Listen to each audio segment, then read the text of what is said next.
ప్రతి క్షణం ధర్మాన్ని అనుష్ఠించాడు. ఎంత ఓపికగా అనుష్ఠించాడంటే ఎన్ని కష్టాలైనా రాని ఆయనకి కావలసింది మాత్రం ఒక్కటే, ధర్మం. ధర్మమా సుఖమా, ధర్మమా కష్టమా, ధర్మమా ప్రయోజనమా, ధర్మమా అడ్డదారా, ధర్మమా కోరిక తీరడమా, మీరు పక్కన ఏవి పెట్టి చూడండి, శ్రీరామచంద్రమూర్తి జీవితం అంతా ఒకటి, ధర్మమే. తండ్రి మరణించాడు, చెక్కు చెదరలేదు. భార్యను అపహరించారు, చెక్కు చెదరలేదు. రాజ్యం పోయింది, చెక్కు చెదరలేదు. జటాయువు మరణించాడు, చెక్కు చెదరలేదు. వేదవేద్యే పరే పుంసి, వేదము చేత ప్రతిపాదింపబడినవాడు, వేదము చేత తెలియబడేటటువంటి వాడు, వేదము ప్రమాణముగా ధర్మానుష్ఠానము చేసి మానవ జన్మ తరింప చేసుకుని భగవంతుని యొక్క అనుభవాన్ని మనం పొందడానికి వీలైనటువంటి స్థితిని కలిగి ఉన్నవాడైనటువంటి పరమేశ్వరుడు రామచంద్రమూర్తిగా ఈ భూమండలం మీద అవతరించి 11,000 సంవత్సరములు కరచరణాదులతో నడయాడాడు. రాముడు వేదము చేత ప్రతిపాదింపబడినటువంటి పరమేశ్వర స్వరూపం. ఆ భగవంతుడే రాముడిగా వచ్చాడు. భగవంతుణ్ణి ప్రతిపాదించేటటువంటి వేదం వాల్మీకి మహర్షి నోటి వెంట శ్రీరామాయణంగా వచ్చింది. అందుకే శ్రీరామాయణానికి వేదోపబృంహణము అని పేరు. వేదమే రామాయణం. వేదం దేన్ని ప్రతిపాదిస్తుంది? ప్రధానంగా వేదమంతా ధర్మమే ప్రతిపాదన చేస్తుంది. ధర్మం అంటే ఏమిటి? ధ్రియతేవా జనైరితి ధర్మం అని అమరకోశం. ధర్మం అంటే తెలుసుకోవడం ధర్మంలో ఒక భాగం. కేవలం తెలుసుకోవడం ధర్మం కాదు. తెలుసుకున్నాడు, అనుష్ఠించాడు, అప్పుడు ధర్మమా అంటే ధర్మం కాదు.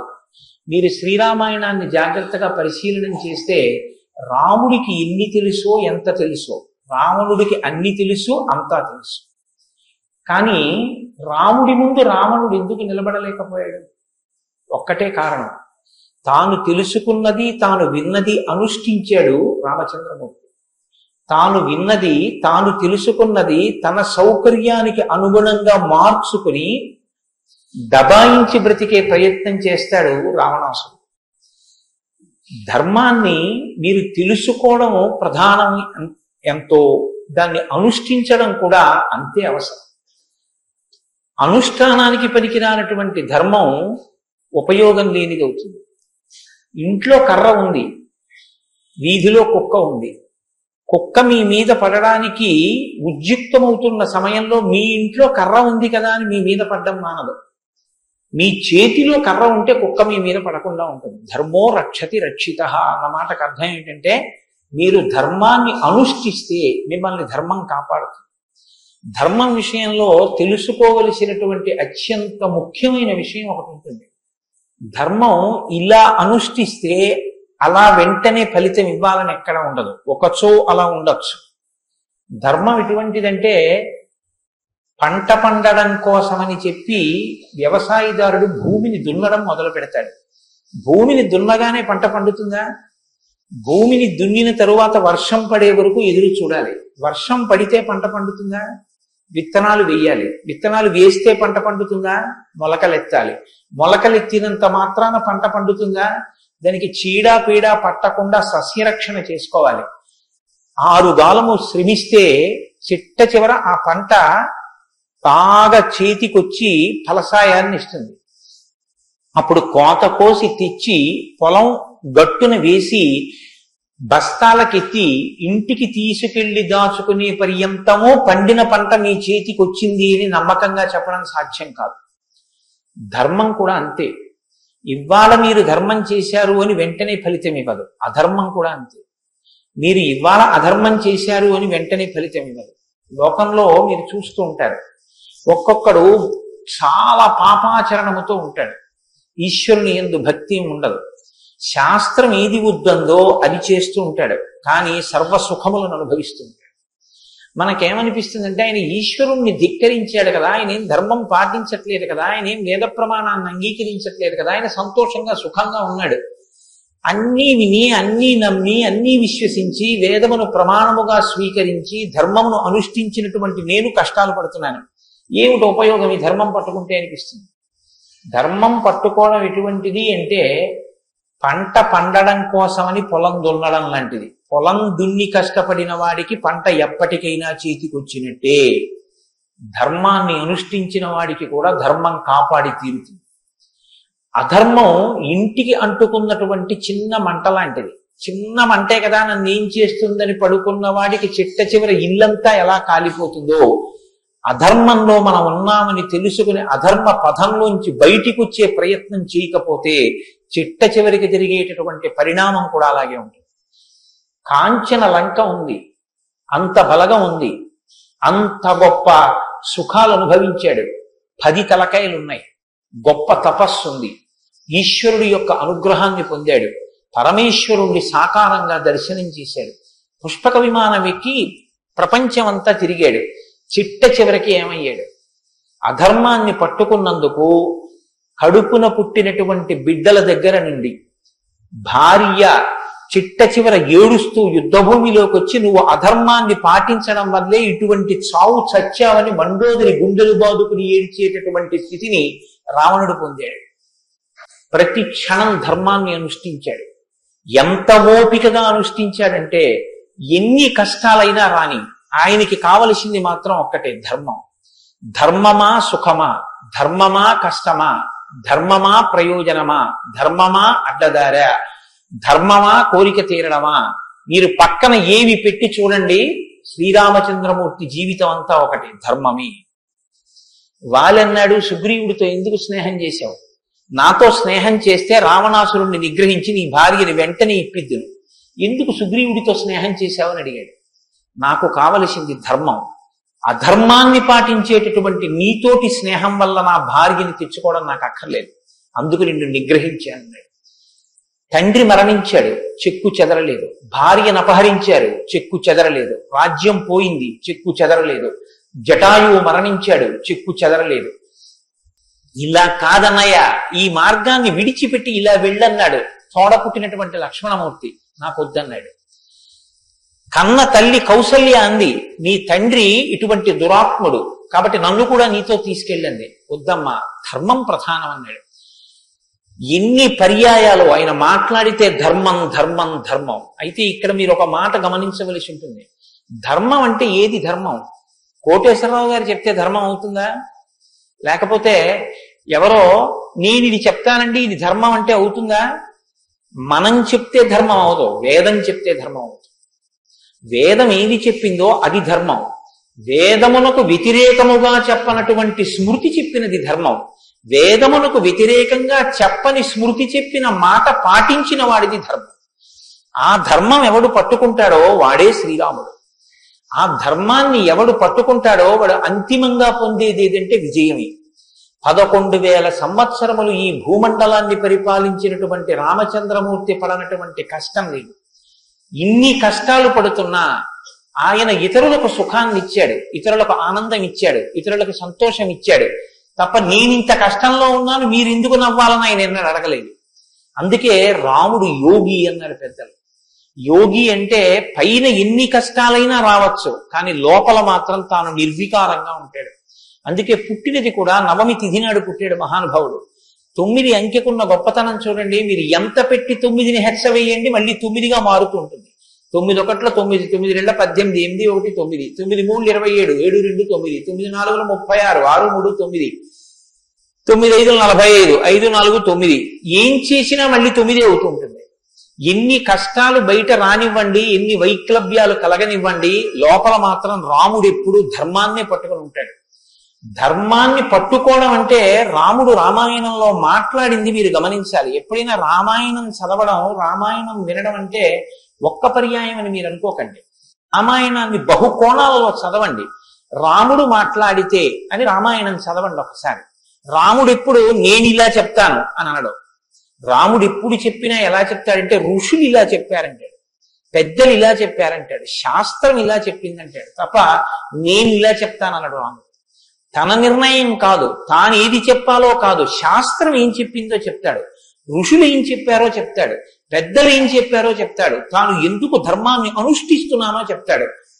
తన జీవితాన్ని ఆదర్శవంతంగా తీసుకొచ్చి మనుష్య జాతికంతటికి ఫలంగా అందించాడు. అటువంటి ధర్మాత్ముడైనటువంటి రామచంద్రమూర్తి మనుష్యుడిగా అవతారాన్ని స్వీకరించి ఉండకపోతే అసలు మనుష్యుని యొక్క జన్మ ప్రయోజనం ఇంత గొప్పవాడా మనిషి అన్న విషయమే లోకానికి అర్థమయ్యుండేది కాదు. ఎందుకంటే మీరు ఒక విషయాన్ని జాగ్రత్తగా గమనించండి, రామావతార స్వీకారానికి ముందరే రామనామం లోకంలో ఉంది. రామావతారానికి ముందు రామనామం లేకపోతే వాల్మీకి మహర్షికి రామనామాన్ని ఎలాగా ఉపదేశం చేశారు ఋషులు?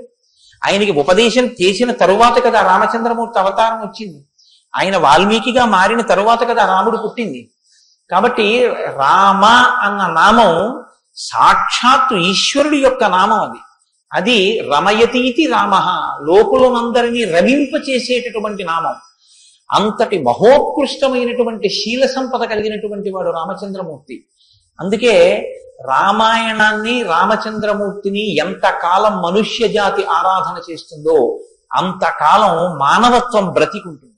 ఏనాడు రామచంద్రమూర్తిని మరిచిపోతామో, ఏనాడు రామాయణం మనకు అక్కర్లేదని అంటామో, ఆనాడు మనిషిగా కనపడుతున్న మనుష్యత్వం చచ్చిపోతుంది, మానవత్వం చచ్చిపోతుంది, నరత్వం చచ్చిపోతుంది.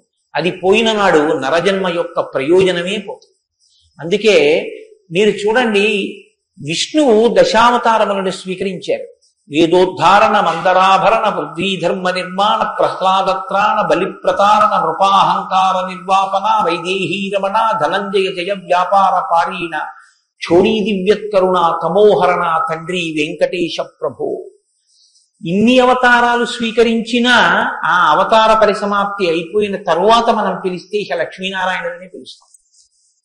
ఒక వామనమూర్తి అవతార పరిసమాప్తి అయిపోయింది, ఏమంటాం? లక్ష్మీనారాయణుడు. ఒక పరశురాముడు, లక్ష్మీనారాయణుడు. ఒక మత్స్యావతారం, లక్ష్మీనారాయణుడు. ఒక్క సీతారాముల అవతారంలో మాత్రం యుగాలు మారిపోయిన ఆ అవతారాన్ని సీతారాములని పిలుస్తాం. భార్యాభర్తలు ఎలా బతకాలో నేర్పినటువంటి అవతారం రామావతారం. అన్నదమ్ములు ఎలా బతకాలో నేర్పిన అవతారం రామావతారం. తండ్రి కొడుకులు ఎలా బతకాలో నేర్పిన అవతారం రామావతారం. ఒక ఉద్యోగి యజమాని ఎలా బతకాలో నేర్పిన అవతారం రామావతారం. చివరికి ఎంత కష్టం కడుపులో ఉన్న రాజారాముడిగా సింహాసనం మీద కూర్చోవలసి వస్తే ప్రజల్ని కన్నబిడ్డల్లా పరిపాలించగలిగినటువంటి ధర్మాన్ని నిలబెట్టుకోగలిగినటువంటి సంపూర్ణత్వాన్ని సంతరించుకున్నటువంటి మనుష్య స్థితిని పొందిన అవతారం రామావతారం. మీకు జీవితంలో అనుష్ఠాన పర్యంతంలో ఎక్కడ ఏ విషయం గురించి అనుమానం వచ్చినా మీకు రామాయణం జీర్ణమైతే మీకు వెంటనే శ్రీరామాయణం జ్ఞాపకానికి వస్తుంది. అప్పుడు రాముడు ఇలా ప్రవర్తించాడు అని మీకు జ్ఞాపకం వస్తుంది. రామాయణం మీకు జీర్ణమైతే మీ భాష తీరు మారిపోతుంది. రామాయణం మీకు జీర్ణమైతే మాట ఎంత గొప్పదో మీకు అర్థం అవుతుంది. నేను అందుకే మీకు మనవి చేశాను, రామాయణాన్ని రామాయణంగా చదవకండి అని. రామాయణం జ్యోతిష శాస్త్రం, రామాయణం వాస్తు శాస్త్రం, రామాయణం ధర్మశాస్త్రం, రామాయణం వాక్కు, రామాయణం ధర్మ పరిపాలన, రామాయణం న్యాయం, రామాయణం సామాజిక శాస్త్రం, రామాయణం శకున శాస్త్రం, రామాయణం పర్యావరణం, రామాయణం గురుభక్తి, రామాయణం శిష్యధర్మం. మీ ఇష్టం, ఎలా చదవండి, రామాయణం అలా వస్తుంది. మీకు ఇచ్చినది మట్టి ముద్ద, మీరు దాంతో మూకుడు చేసుకుంటారో, పళ్ళెం చేసుకుంటారో, ప్రమిద చేసుకుంటారో, గిన్నె చేసుకుంటారో, గరిటె చేసుకుంటారో మీ ఇష్టం. రామాయణాన్ని మీరు ఎలా చూడాలనుకుంటే మీకు అలా కనపడుతుంది. శ్రీరామాయణానికి ఉన్న గొప్పతనం ఏమిటంటే వాల్మీకి మహర్షి ఎవ్వరికీ కూడా కితాబులు ఇవ్వరు. రావణాసురుడు దుష్టుడని వాల్మీకి మహర్షి అన్నారు. వాల్మీకి మహర్షి చెప్పేది ఇలా చేశాడని చెప్పారు. తెల్లవారకట్ట లేచాడు, పరస్త్రీ పట్ల కామంతో మనసు కలిగింది. నీకు నచ్చి నీకు కూడా అలా ఉండాలనుకుంటే నీ ఇష్టం, నీ తల కూడా తెగిపోతుంది. నీవు కూడా పుత్రమిత్ర కళత్రాదులతో భంగపాటు పొందుతావు. రాముడు నిద్రలేస్తూనే నదీ స్నానం చేసి సంధ్యావందనం చేశాడు. నువ్వు రాముడిలా ఉండాలనుకుంటే 7 తరాలు తరిస్తాయి. నీకేది కావాలో నువ్వు నిర్ణయించుకో. రాముడు గొప్పవాడని చెప్పరు, రావణుడు తక్కువవాడని చెప్పరు. నువ్వేది తెలుసుకోవాలో అది నువ్వు తెలుసుకుని అనుష్ఠించాలి. అది శ్రీరామాయణం యొక్క గొప్పతనం. అంత గొప్ప అవతారంలో రాముడు ఎప్పుడు మాట్లాడినా ఋషివాక్కుని సమర్థిస్తాడు. రాముడు ఎప్పుడు మాట్లాడినా వేదవాక్కుని సమర్థిస్తాడు. రాముడు ఎప్పుడు మాట్లాడినా ధర్మాన్ని సమర్థిస్తాడు. ఇది మీరు బాగా జ్ఞాపకం పెట్టుకోవాలి. మనం శ్రీరామాయణం వింటున్నది శృంగగిరి పీఠంలో వింటున్నాం. అదేమిటండి పీఠ శాఖ కదా అని మీరు అనొచ్చు. ఆత్మావై పుత్రనామాసి, కొడుక్కి తండ్రికి అభేదం. బింబానికి బింబం ఎందులోంచి వచ్చిందో ఆ బింబం వచ్చినటువంటి లేదా ప్రతిబింబం పుట్టిన బింబం రెండు ఒకటే. అద్దం ముందు నిలబడితే నా ప్రతిబింబం కనబడితే ఆ ప్రతిబింబం బొట్టు పెట్టుకోలేదు అనుకోండి, దిక్కుమాలిన ప్రతిబింబమా బొట్టు పెట్టుకోవద్దా, తప్పు కదా అని ప్రతిబింబానికి బొట్టు పెడితే నాకు బొట్టు వస్తుందా? బింబానికి బొట్టెట్టుకుంటే ప్రతిబింబానికి బొట్టు వస్తుంది. బింబానికి ప్రతిబింబానికి తండ్రికి కొడుక్కి గురువుకి శిష్యుడికి అభేదమైతే గుంటూరు శృంగగిరి పీఠ శాఖకి ఎక్కడో కర్ణాటక రాష్ట్రంలో ఉన్న శృంగగిరి పీఠానికి నా దృష్టిలో అభేదం. శృంగగిరి పీఠంలో కూర్చుని శ్రీరామాయణ ప్రవచనం చెయ్యవలసి వస్తే నేను ఒక మాట చెప్పకుండా రామాయణాన్ని ప్రారంభించేస్తే నేను ఒక పొరపాటు చేసిన వాడిని అవుతాను. ఇన్ని పీఠాల్ని స్థాపించినటువంటి శంకర భగవత్పాదులు అవతార పరిసమాప్తి చేస్తూ ఒక మాట చెప్పారు. వేదో నిత్యమధీయతాం తదుదితం కర్మ స్వనుష్ఠీయతాం. ప్రతిరోజు వేదం చదువుకో. నువ్వు చేసే ఏ కర్మ అయినా వేదం ఎలా చెప్పిందో అలాగే చెయ్యి. అంతేకాని నీ స్వంత బుద్ధితో ఏ పనిని చెయ్యవద్దు. ఏదో నిత్యమధీయతాం తదుదితం స్వకర్మ స్వనుష్ఠీయతాం దుస్తర్కాస్తు విరమ్యతాం. ఈశ్వరుడు నోరిచ్చాడు కదా అని నీ చిత్తం వచ్చినట్టుగా వాదనలు చేయవద్దు. నువ్వు ఏది మాట్లాడినా శృతి శిరపక్ష స్వనుష్ఠీయతాం. ఉపనిషత్తులు ఏం చెప్పాయో వేదం ఏం చెప్పిందో దాన్ని సమర్థించడానికి నీ వాగ్బలాన్ని ఉపయోగించు. అంతేకాని ఈశ్వరుడు వాక్కు ఇచ్చాడు కదా అని నీ ఇష్టం వచ్చినట్టు నువ్వు మాట్లాడితే చూడలేదు లెక్క కట్టుకోలేదని నువ్వు అనుకోవద్దు. లెక్క కట్టేవాడు ఒకడు ఉన్నాడు. మీరు చూడండి, 84 లక్షల జీవరాశులు ఈ ప్రపంచంలో ఉన్నాయి. 84 లక్షల జీవరాశుల్లో 83,99,999 జీవరాశులకు వాక్కు లేదు. ఒక్క నరజన్మకే వాక్కు ఉంది. మళ్ళీ ఈ నరజన్మలో కొంతమంది మాత్రమే ఆ మాట చెప్పగలరు. కొంతమంది నరులుగా జన్మించిన నోరు విప్పి రామా అని గట్టిగా అనరా అంటే రామా అని అనలేరు. అది వారి దురదృష్టం. కానీ మనం భగవన్నామమును పలకగలం. భగవన్నామం పలికి తరించగలిగినటువంటి భాగ్యం మనకుంది. హరునకు విభీషణున కద్రిజకున్ తిరుమంత్రనాగమై కరికి నహల్యకున్ ద్రుపదకన్యకు నాత్తి హరించు చుట్టమై బరగిన ఎట్టిని పతితపావన నామము నాదు జిహ్వపై నిరంతరము నటింపచేయుమి కదా చరధి కరుణాపయోనిధి అని వేడుకున్నాడు గోపరాజు గారు. నాకేం అక్కర్లేదయ్యా స్వామి, నీ నామం నా నాలుక మీద నర్తింపచేయవయ్యా చాలన్నాడు. పవి పుష్పంబగు అగ్ని మంచగు నాకోపారం భూమిస్థలంబగు శత్రుండతిమిత్రుడవు విషము దివ్యాహారమౌనెన్నగా అవనీమండలి లోపలం శివ శివేచ్ఛాభాషణోల్లాసకిం. శివ నీ నామము సర్వవస్య కరమౌ శ్రీకాళహస్తీశ్వర. నాకు నీ శివనామం నా నాలుక మీద నర్తించాలని కోరుకున్నాడు ధూర్జటి. భగవన్నామం చెప్పుకుంటే చాలని ఆ నామం ఉన్నందుకు వెంపర్లాడారు.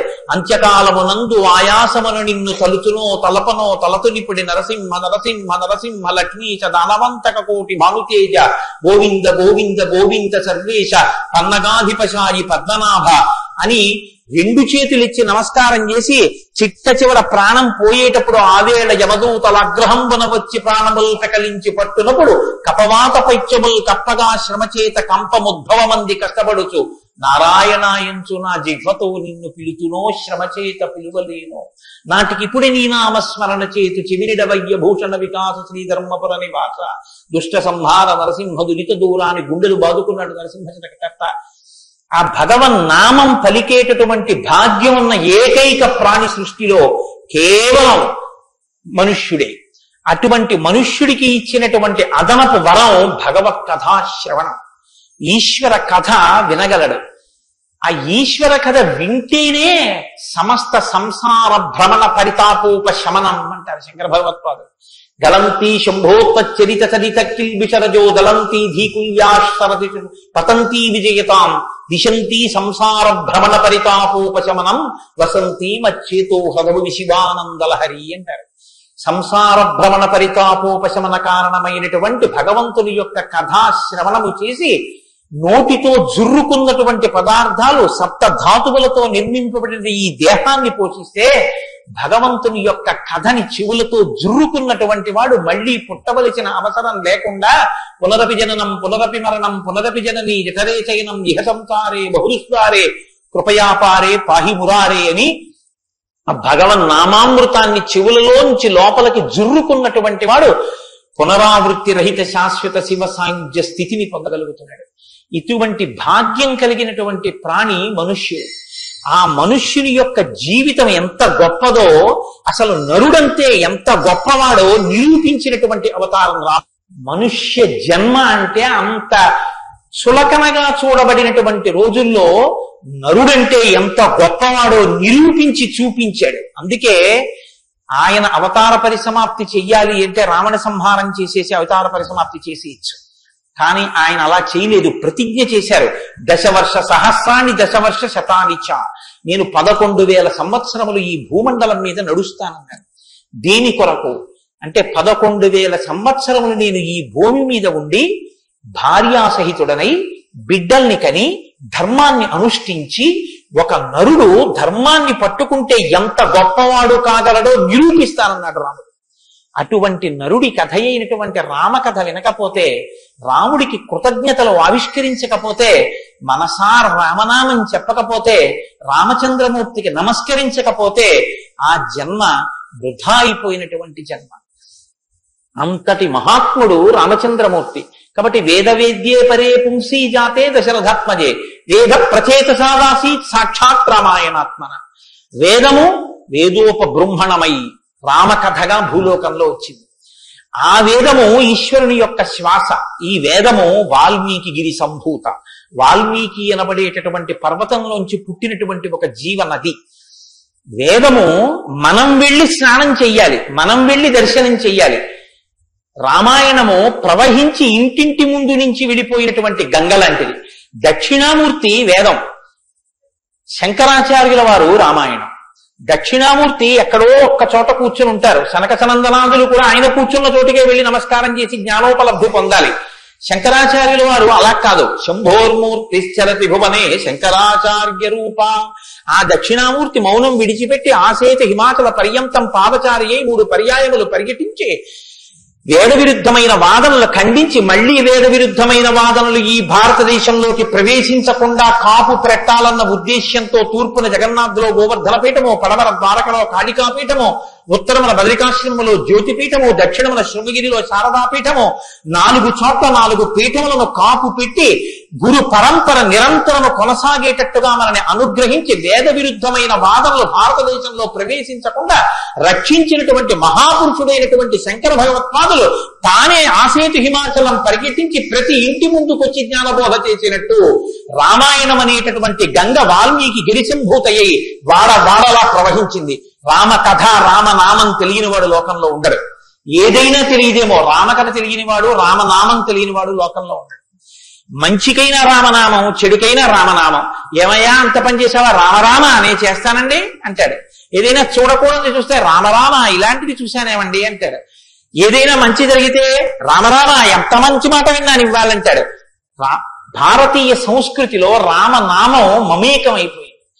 అటువంటి రామాయణం, అటువంటి రామనామం ధర్మానికి ఆలవాలం. ధర్మాన్ని వ్యతిరేకించడం కన్నా ఘోరమైన పాపం లోకంలో ఇంకోటి ఉండదు. ఇవాల్టి రోజున రామాయణం యొక్క ఆవశ్యకత మరీ ఎక్కువ. ఎందుచేతనో తెలుసండి, ఒకానొకప్పుడు ధర్మానికి వ్యతిరేకంగా మాట్లాడితేనే చాలా దోషం. అటువంటిది ఇవాళ ఏ స్థితి వచ్చేసిందంటే, ధర్మాన్ని ధర్మము అని పేరు పెట్టి వ్యతిరేకంగా మాట్లాడితే బాగుండదని ధర్మానికి ఇంకొక పేరు పెట్టి వ్యతిరేకంగా మాట్లాడే రోజులు వచ్చాయి. ఒకడు ఆవుని చంపేయాలనుకున్నాడు. ఆవుని చంపేయండి అంటే మిగిలిన వాళ్ళు బుద్ధి ఉందా లేదా అంటారు. అందుకని ఆవుని ఇంకొక క్రూర మృగం పేరు పెట్టి పిలిచి చంపేయమన్నాడు వాడు. ఎంత గడుసరితనం చూడండి. ఈ పులిని చంపేయండి అన్నాడు. పులిని చంపేయండి అంటే చూడని వాడేమనుకుంటాడు, పులిని చంపేస్తే తప్పేమిటి, వచ్చి ఊళ్ళ మీద పడిపోతుంది అనుకుంటాడు. అది పావుని చంపేయండి అన్నాడు. విన్నవాడు పావు అనుకున్నాడు, కనదు ఆవు. ఆవుని చూపించి పావుని చంపేయండి అన్నాడు. వాడికి తెలియదా ఇది ఆవు అని? తెలుసు. మరి ఆవుని చంపేయండి అని ఎందుకంటావు అంటే, ఆవుని చంపేయండి అంటే ఆవుని చంపడం ఏమిట్రా అంటారని పావుని చంపేయండి అన్నాడు తెలిసి. ధర్మాన్ని ఆచరించకండి అంటే జనం తిరగబడతారని మూఢ విశ్వాసాల జోలికి వెళ్ళకండి అంటున్నాడు. పేరు మార్చారు కానీ వ్యవస్థని ధర్మానికి దూరం చేస్తున్నాడు. ఆ స్థితి నుంచి మనం రక్షింపబడాలంటే మనకున్న ఆధారం ఒక్కటే, శ్రీరామాయణాన్ని వినాలి. శ్రీరామాయణాన్ని బాగా తెలుసుకోవాలి, శ్రీరామాయణాన్ని తరచి తరచి గమనించాలి. రామాయణం మనకి తెలుసున్న రామకథే కదా అనుకోకండి. నేను మీకు యథార్థం మనవి చేస్తున్నాను. మీరు రామాయణాన్ని ఎన్ని మాటలు చదవండి, ఎన్ని మాటలు వినండి, మీకు రామాయణం కొత్త కోణంలో ప్రకాశిస్తుంది, రామాయణం కొత్త కోణంలో భాషిస్తుంది. అంత గొప్ప రామాయణం. సరే, నువ్వు చెప్పేది రామాయణం కదా, రామాయణం గురించి ఎందుకు అంతసేపు చెప్తావు, మేము ఎదర వింటాం కదా రామాయణం, అసలు నువ్వు రామాయణం ప్రారంభం చెయ్యి అని మీరు అంటారు. నాకు తెలుసు. శ్రీరామాయణ ప్రారంభం ఎక్కడ జరిగింది అంటే తపస్వాధ్యాయ నిరతం తపస్వీ వాగ్విదాం వరం నారదం పరిపప్రచ్చర్ వాల్మీకి మునిపుంగవం అన్నారు. ఒకానొక నాడు వాల్మీకి మహర్షి తన ఆశ్రమంలో ఉన్నారు. నారద మహర్షి వచ్చారు. నారద మహర్షి వస్తే వచ్చిన నారద మహర్షి ఎటువంటి వారో చెప్తున్నారు. మొదట ఏదో నారదుడు వచ్చారు, వాల్మీకి అడిగారు, అది కాదు ఆ శ్లోకం. మీరు ఆ శ్లోకాన్ని చాలా జాగ్రత్తగా గమనించాలి. ఎటువంటి నారదుడు ఎటువంటి వాల్మీకి మహర్షి ఆశ్రమానికి వచ్చారట? తపస్వాధ్యాయ నిరతం తపస్వి వాగ్విదాం వరం నారదం పరిపప్రచ్చర్ వాల్మీకి మునిపుంగవం. ఈ శ్లోకం నేను చెప్పే ముందు మీతో ఒక మాట నేను మనవి చెయ్యాలి. వాల్మీకి మహర్షి ఆశ్రమానికి నారదుడు వచ్చి సంక్షేప రామాయణం చెప్పిన తరువాత కదా రామాయణం ప్రచారంలోకి వచ్చింది. వాల్మీకి మహర్షి ఆశ్రమానికి నారద మహర్షి వచ్చిన తరువాత రామాయణాన్ని ఎవరికి నేర్పారు? ఆయన రచన చేసి మొట్టమొదట ఎవరికి నేర్పి ఉండాలి? ప్రవాహము అంటే ఎవరి ద్వారానో వెళ్ళాలి కదా. అది మొట్టమొదట లోకంలో దాన్ని ప్రచారం ఎవరితో ప్రారంభమైంది? వాల్మీకి రామాయణ రచన చేసి ఎవరికి నేర్పారు? వాల్మీకి రామాయణ రచన చెయ్యగానే నేర్పిన మొట్టమొదటి శిష్యులు లవకుశులు. లవకుశులకి మొట్టమొదట రామాయణం నేర్పుంటే సీతమ్మ వాల్మీకి ఆశ్రమంలో ఉందా లేదా? ఉంది. వాల్మీకి ఆశ్రమంలోకి సీతమ్మ వచ్చి లవకుశులు పెద్దవాళ్ళై గురువు గారి దగ్గర శ్రీరామాయణాన్ని ఉపదేశం పొందడానికి యోగ్యమైనంత వయస్సు వచ్చేసిన తరువాత నారద మహర్షి వచ్చారు. వచ్చి సంక్షేప రామాయణం చెప్పారు. అప్పటి వరకు రామాయణం లేదు లోకంలో, అంతే. ఇంకా తర్వాత కదా వాల్మీకి రచించారు సంక్షేప రామాయణం విన్నాక. కాబట్టి ఇప్పుడు రామాయణ కథ ఏ స్థాయిలో ఉంది, ఏ స్థితి దగ్గర ఉంది? రామాయణ రచన మొదలయ్యేప్పటికీ రామాయణం పూర్తయిపోయే స్థితిలో, రామాయణం పూర్తయిపోయే స్థితిలో రామాయణ రచన ప్రారంభమైంది. ఇది మీరు గమనించాలి. రామచంద్రమూర్తి పుట్టక ముందు రామాయణాన్ని రచించలేదు వాల్మీకి. రామచంద్రమూర్తి పట్టాభిషేక పూర్వం రామాయణ రచన జరగలేదు. రామాయణ రచన ఎప్పుడు జరిగినట్టు?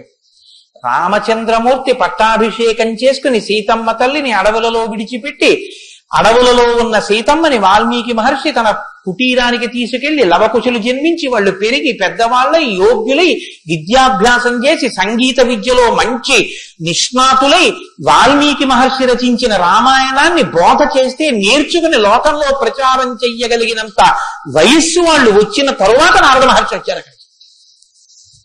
అలా ఎందుకు జరగాలి అంటే వచ్చినటువంటి మహానుభావుడు రామచంద్రమూర్తిగా వచ్చాడు, మనుష్యుడిగా నడిచి చూపించేశాడు. అప్పటికే 11,000 సంవత్సరాలు ఇంచుమించు పూర్తయిపోతున్నాయి. జరిగిన కథ జరిగిపోయింది. జరిగిన కథ జరిగిపోయిన తర్వాత ఇప్పుడు వచ్చాడు నారదుడు. ఇప్పుడు జరిగిపోయిన కథలో అడుగు తీసి అడుగు వేస్తే ధర్మం. రామాయణంలో అడుగు తీసి అడుగేస్తే ఎంత కథ చెప్పాలండి నారదుడు వాల్మీకి మహర్షికి? రాముడు పుట్టుక ముందు దగ్గర నుంచి చాలా కష్టపడి రాముడు ఇలా మాట్లాడాడు, రాముడు అలా మాట్లాడాడు, సీతమ్మ రాముడి దగ్గరికి ఇలా వెళ్ళింది, దశరథ మహారాజు గారి దగ్గరికి రాముడు ఇలా వెళ్ళాడు, రాముడు కౌసల్య దగ్గరికి ఇలా వెళ్ళాడు, రాముడితో ఇలా మాట్లాడాడు, ఇవన్నీ నారదుడు చెప్పాలి. నారదుడు ఎలా చెప్పగలడు? చెప్పగలడు. సర్వజ్ఞుడు, మహానుభావుడు, గురుస్వరూపం కాబట్టి చెప్పగలడు. కానీ అలా చెప్తూ వెడితే రామాయణం ఎవరు చెప్పినట్టు అవుతుంది? నారదుడు చెప్పింది వాల్మీకి రాసింది అవుతుంది. మరి వాల్మీకి రామాయణ రచన చేశారని మనం ఎలా చెప్తున్నాం? ఒకటే కారణం, సంక్షేప రామాయణమే నారదుడు చెప్పాడు. కేవలం ఒక 100 శ్లోకాల దగ్గరలో రామకథని ఒక్కసారి అలా చిన్న మాల కింద అల్లి చెప్పి వెళ్ళిపోయాడంతే. మిగిలిన రామకథ రాముడు ఎలా కదిలాడో, ఎలా అడుగేశాడో, ఎలా నడిచాడో, ఎలా మాట్లాడాడో ఇవన్నీ వాల్మీకి మహర్షికి కనపడ్డాయి. ఎప్పుడు? అయిపోయాక కదండి. రాముడు పుట్టేశాక, రాముడు మాట్లాడాక, రాముడి పెళ్ళైపోయాక, రాముడు యుద్ధం చేశాక, రాముడు అప్పుడు సీతమ్మతో అంతఃపురంలో ఇలా మాట్లాడాడని వాల్మీకి తెలిసింది. ఎలా తెలిసింది? 2 కారణాలతో తెలియాలి. రాముడు చెప్పాలి, 2 వాల్మీకి ఊహ చెయ్యాలి. రాముడు చెప్తే అన్ని అలా ఏకాంతంలో తాను సీతమ్మతో మాట్లాడినవి కూడా చెప్తాడా? మర్యాద పురుషోత్తముడైన వాడు. 2 ఊహ చేస్తే ఊహ నిజం కావాలని ఎక్కడుంది? అప్పుడు రామాయణం మీరు వేదోపబ్రహ్మణంగా ప్రమాణంగా ఎలా స్వీకరించి చెప్పుకుంటున్నారు ఇవాళకి? కాబట్టి ఆ రెండిటికి మధ్యలో ఏదో ఉండాలి మీరు నమ్మాలంటే కదా. ఇప్పుడు చెప్పండి, రామాయణం ఓ కొత్త కోణంలో మీరు వినవలసిన అవసరం ఉందా లేదా ప్రారంభంలోనే? కాబట్టి నారదుడు వచ్చాడు, వాల్మీకి చెప్పాడు, అంతే. వినకండి. ఎటువంటి నారదుడు వచ్చాడు, ఎటువంటి వాల్మీకి చెప్తున్నాడు, అసలు ఏ స్థితిలో ఉన్నారు ఇప్పుడు వాల్మీకి మహర్షి? సీతమ్మ తల్లి ఆయన ఆశ్రమంలో ఉంది. సీతమ్మ తల్లి ఊరట పొందడానికి కావలసిన వాతావరణం ఆశ్రమంలో ఉంది. ఆయన నిరంతరము కూడా తపస్వి అయి ఉన్నారు. తపస్వి అంటే కృచ్ఛత్యాంద్రాయణాది వ్రతములు చేసేటటువంటి వాడు. అంటే శుక్లపక్షంలో తిథులు పెరుగుతున్నప్పుడు ఒక్కొక్క ముద్ద పెంచుకుంటూ వెడతారు. పౌర్ణమికి పూర్తిగా భోజనం చేస్తారు. బహుళపక్షంలో ఒక్కొక్క ముద్ద తగ్గిస్తూ అమావాస్య వచ్చేటప్పటికి పూర్ణంగా ఆహారం విడిచిపెట్టేస్తారు. ఇలా విడిచిపెట్టి నిరంతరం వేదం చదువుకుంటూ వేదము చేత ప్రతిపాదింపబడిన పరమేశ్వర స్వరూపాన్ని ఇక్కడ అనుభవంలోకి తెచ్చుకునే ప్రయత్నం చేస్తారు. అహం బ్రహ్మాస్మి అంటే అది కదండి శృంగగిరి పీఠానికి మహావాక్యం, అహం బ్రహ్మాస్మి, నేనే ఈశ్వరుడును అన్న వాక్యాన్ని అనుభవపూర్వకం చేసుకోవాలి. దానికి ఈ వ్రతం అంతా కర్మాచరణం. ఇప్పుడు ఈ కర్మాచరణం అంతా చేసి తపిస్తున్న వాల్మీకి దేని కొరకు తపిస్తున్నారు? బ్రహ్మముగా తనను తాను తెలుసుకొనుట కొరకు ప్రయత్నిస్తున్నారు. ఇప్పుడు యోగ్యమైన కాలం సిద్ధించింది. యోగ్యమైన కాలం సిద్ధిస్తే ఉపదేశం చెయ్యడానికి రావలసిన వాడు ఎవరు రావాలి? గురువు గారు రావాలి. గురువు గారి కన్నా మంగళస్వరూపం లోకంలో ఉంటుందా? ఇంకుండదు. అన్నిటికన్నా మంగళస్వరూపం ఏది అంటే గురువు గారి. గురువు గారి కన్నా గొప్పవాడు, గురువు గారి కన్నా అధికుడు లోకంలో ఉండడు. న గురురధికం న గురురధికం న గురురధికం ఇది శివశాసనత. గురువు కన్నా అధికుడి లోకంలో లేడు. మరి ఈశ్వరుడండే అని మీకు అనుమానం రావచ్చు. ఈశ్వరుడి కన్నా అధికుడు గురువే. ఎందువల్ల?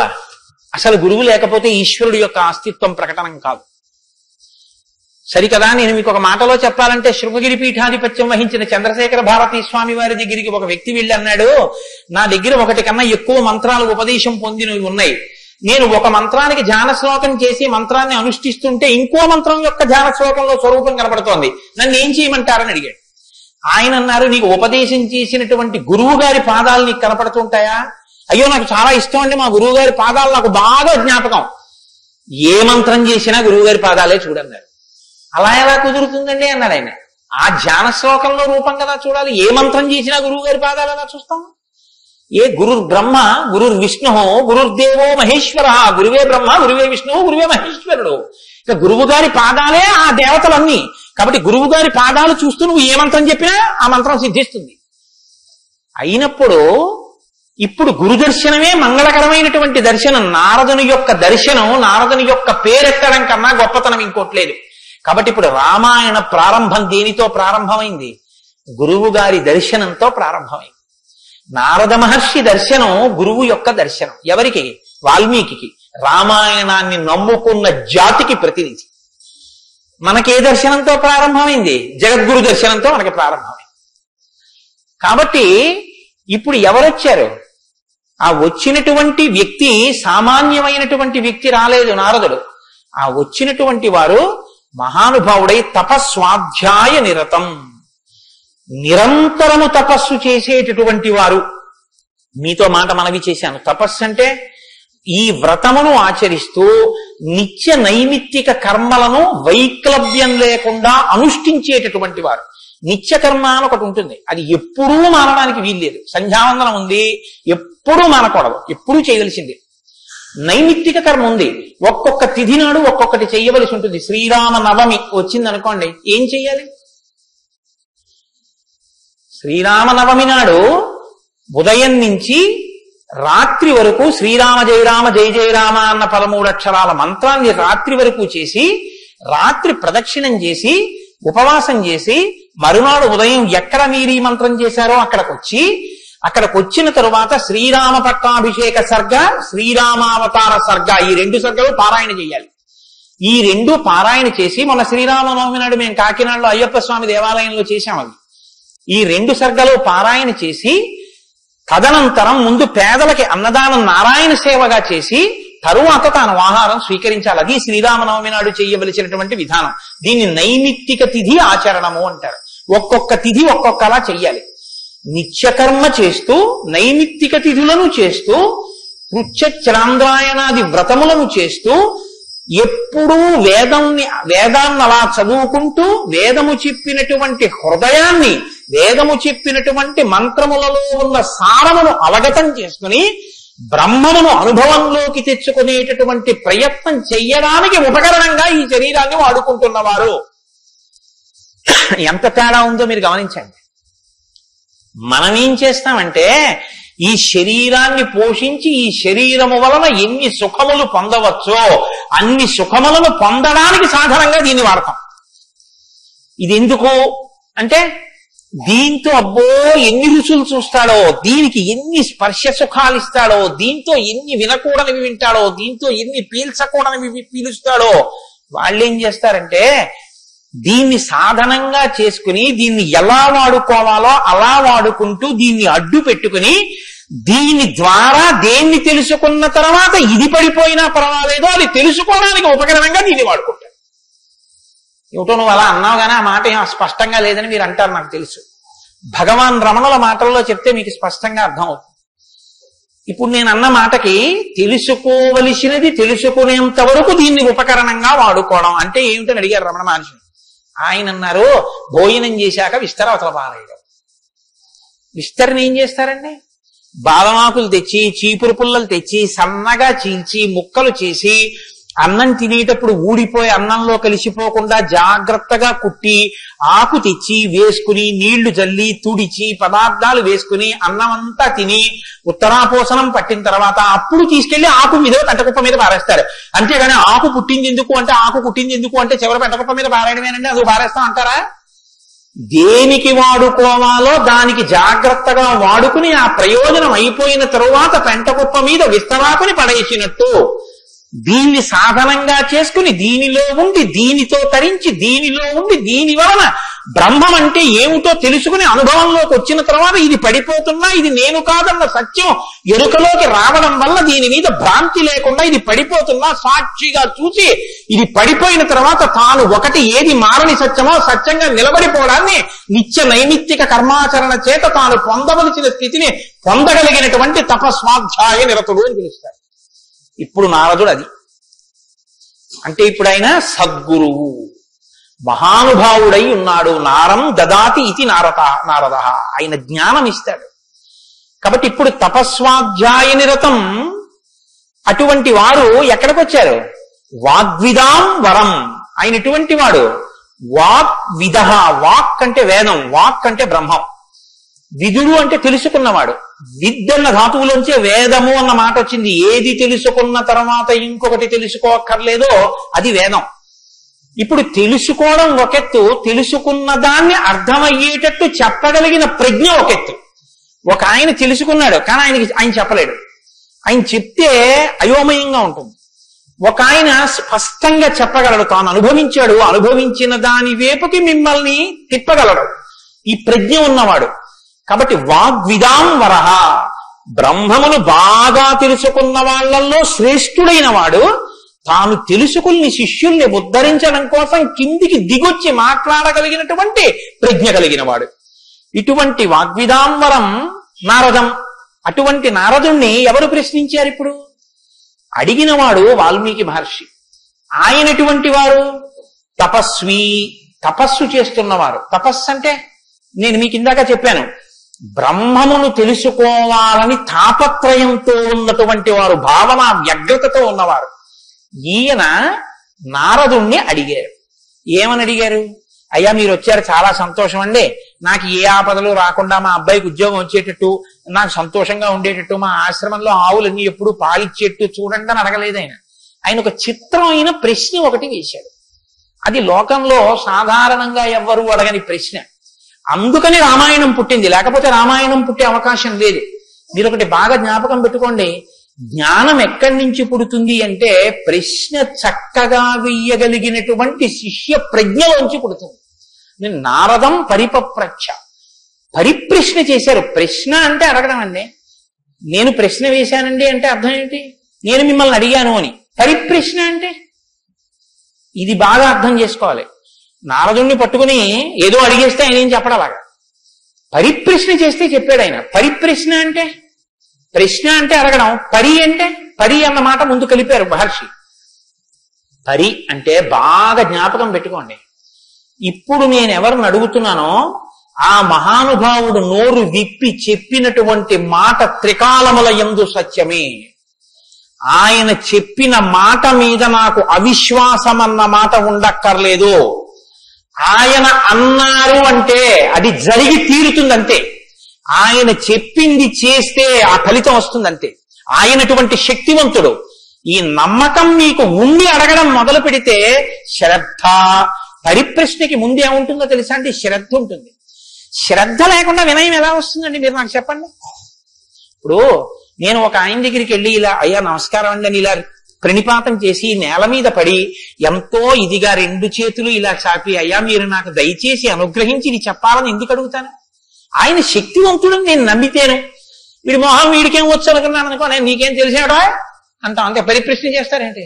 వినయం ఎప్పుడు ఉంటుంది? ఆయన శక్తివంతుడని తెలిస్తే వినయం ఉంటుంది. ఆయన శక్తివంతుడని మీరు నమ్మడాన్ని శాస్త్రంలో ఏమంటారో తెలుసా అండి? శ్రద్ధ అని తెలుస్తుంది. శంకరాచార్యులు వారు భాష్యం చేస్తూ శ్రద్ధ అన్న మాట గురించి ఒక మాట చెప్పారు. శాస్త్రస్య గురువాక్యస్య సత్యబుద్ధ్యావధారణ సా శ్రద్ధా కవితా సిద్ధి యా వస్తూపలభ్యతే.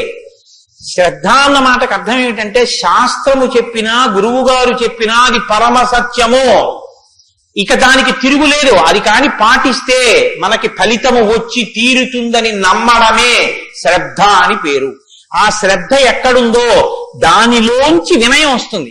అప్పుడు గురువు గారిని చూసి వంగి వంగి వంగి వంగి నమస్కరించి మాట్లాడతావు. ఎందుకు మాట్లాడావైనా? ఆయన ఏం చేతకాకో మాట్లాడకపోతే ఆనందించలేని వాడో కాడు. ఆయన ఒక్కడు తనలో తాను ఆనందించగలడు. మరి ఇప్పుడు ఎందుకు మాట్లాడుతున్నాడు? నీ కొరకు మాట్లాడుతున్నాడు. ఆయన త్యాగం చేశాడు. ఆయన కంఠానికి శోష కలిగింది, అంటే బాధ కలిగింది. ఆయన ఊపిరికి ఘర్షణ కలిగింది. ఆయన శరీరానికి చెమట పట్టింది. దేని కొరకు?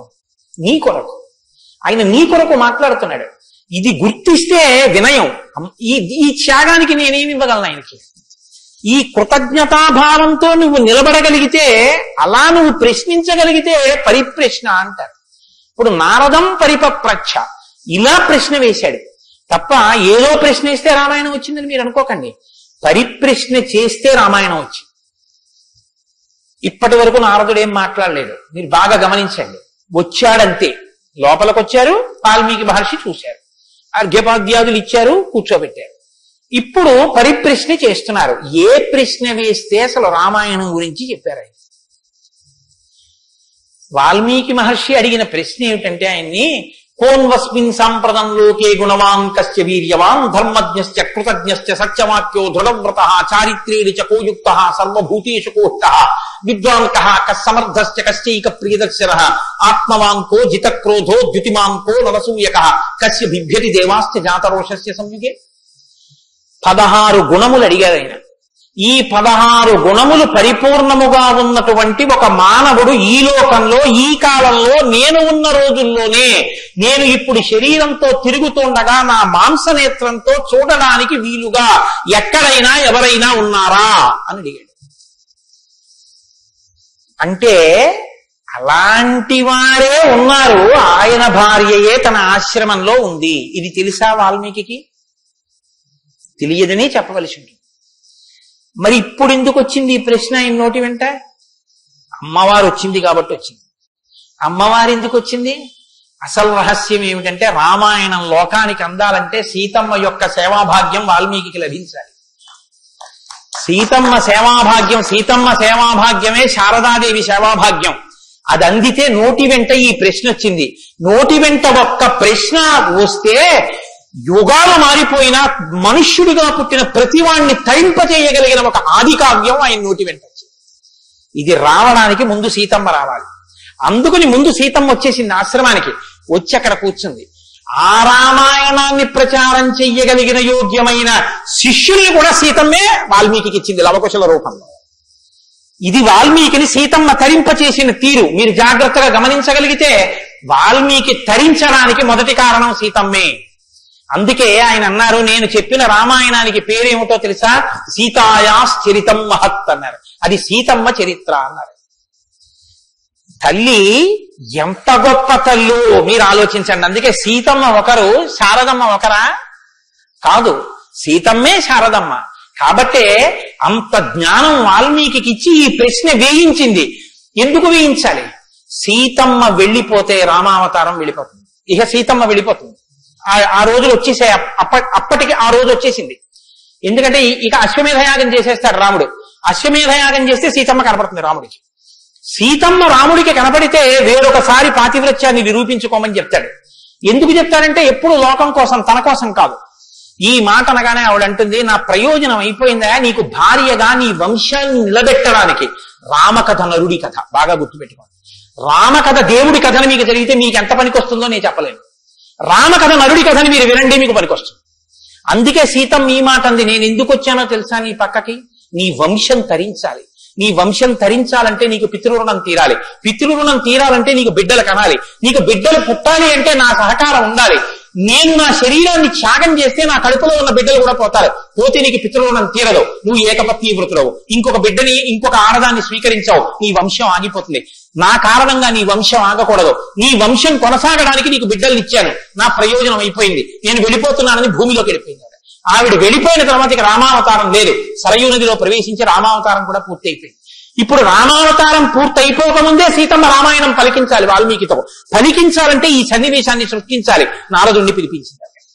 కాబట్టి వచ్చాడు మహానుభావుడు. వస్తే ఆయన ఈ ప్రశ్న అడిగాడు.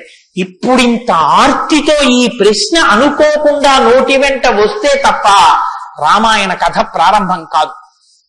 అందుకని అడిగాడు, కోన్వస్మిన్ సాంప్రతంలోకే గుణవాన్ కస్య వీర్యవాన్. ఈ కాలంలో నారద మహర్షి ఇప్పుడు నేను చూడడానికి వీలుగా నేను అడిగిన మహానుభావుడు ఎవరైనా ఉన్నాడా? ఎవరు? 16 గుణములు ఉన్నవాడై ఉండాలి. గుణమన్న మాటకు అర్థం ఏమిటి? తాను గురుముఖత నేర్చుకున్నటువంటి విద్య ఏ కాలమునందు ప్రవర్తనలో ఎలా ప్రకాశించాలో అలా ప్రకాశిస్తే అది గుణముగా కనపడుతుంది. మా గురువు గారు నన్ను, నాయనా ఒరే కోటేశ్వరరావు, గోవులకు సేవ చెయ్యరా అని చెప్పారనుకోండి. నేను అలా గుళ్ళోకి వెళ్ళిపోతున్నాను. ఓ అరడజన అరటిపళ్ళు పట్టుకుని దేవాలయంలో పెడుతున్నాను. ఒక ఆవు నా వంక చూసి ఇలా ఇలా ఇలా ఇలా నోరు చాపింది. నేను ఆ ఆవుని దవడ మీద ఒక్క దెబ్బ కొట్టి గుళ్ళోకి వెళ్ళాను. మా గురువు గారు సంతోషించచ్చా?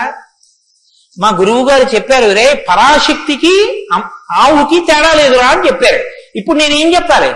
నేను లోపలికి వెళ్ళి అర్చకుడికి ఇస్తే నివేదన చేస్తాడు. ఇక్కడ నా తల్లి ఎదురొచ్చి నా దగ్గర ప్రత్యక్షంగా తింటానని అడుగుతోంది.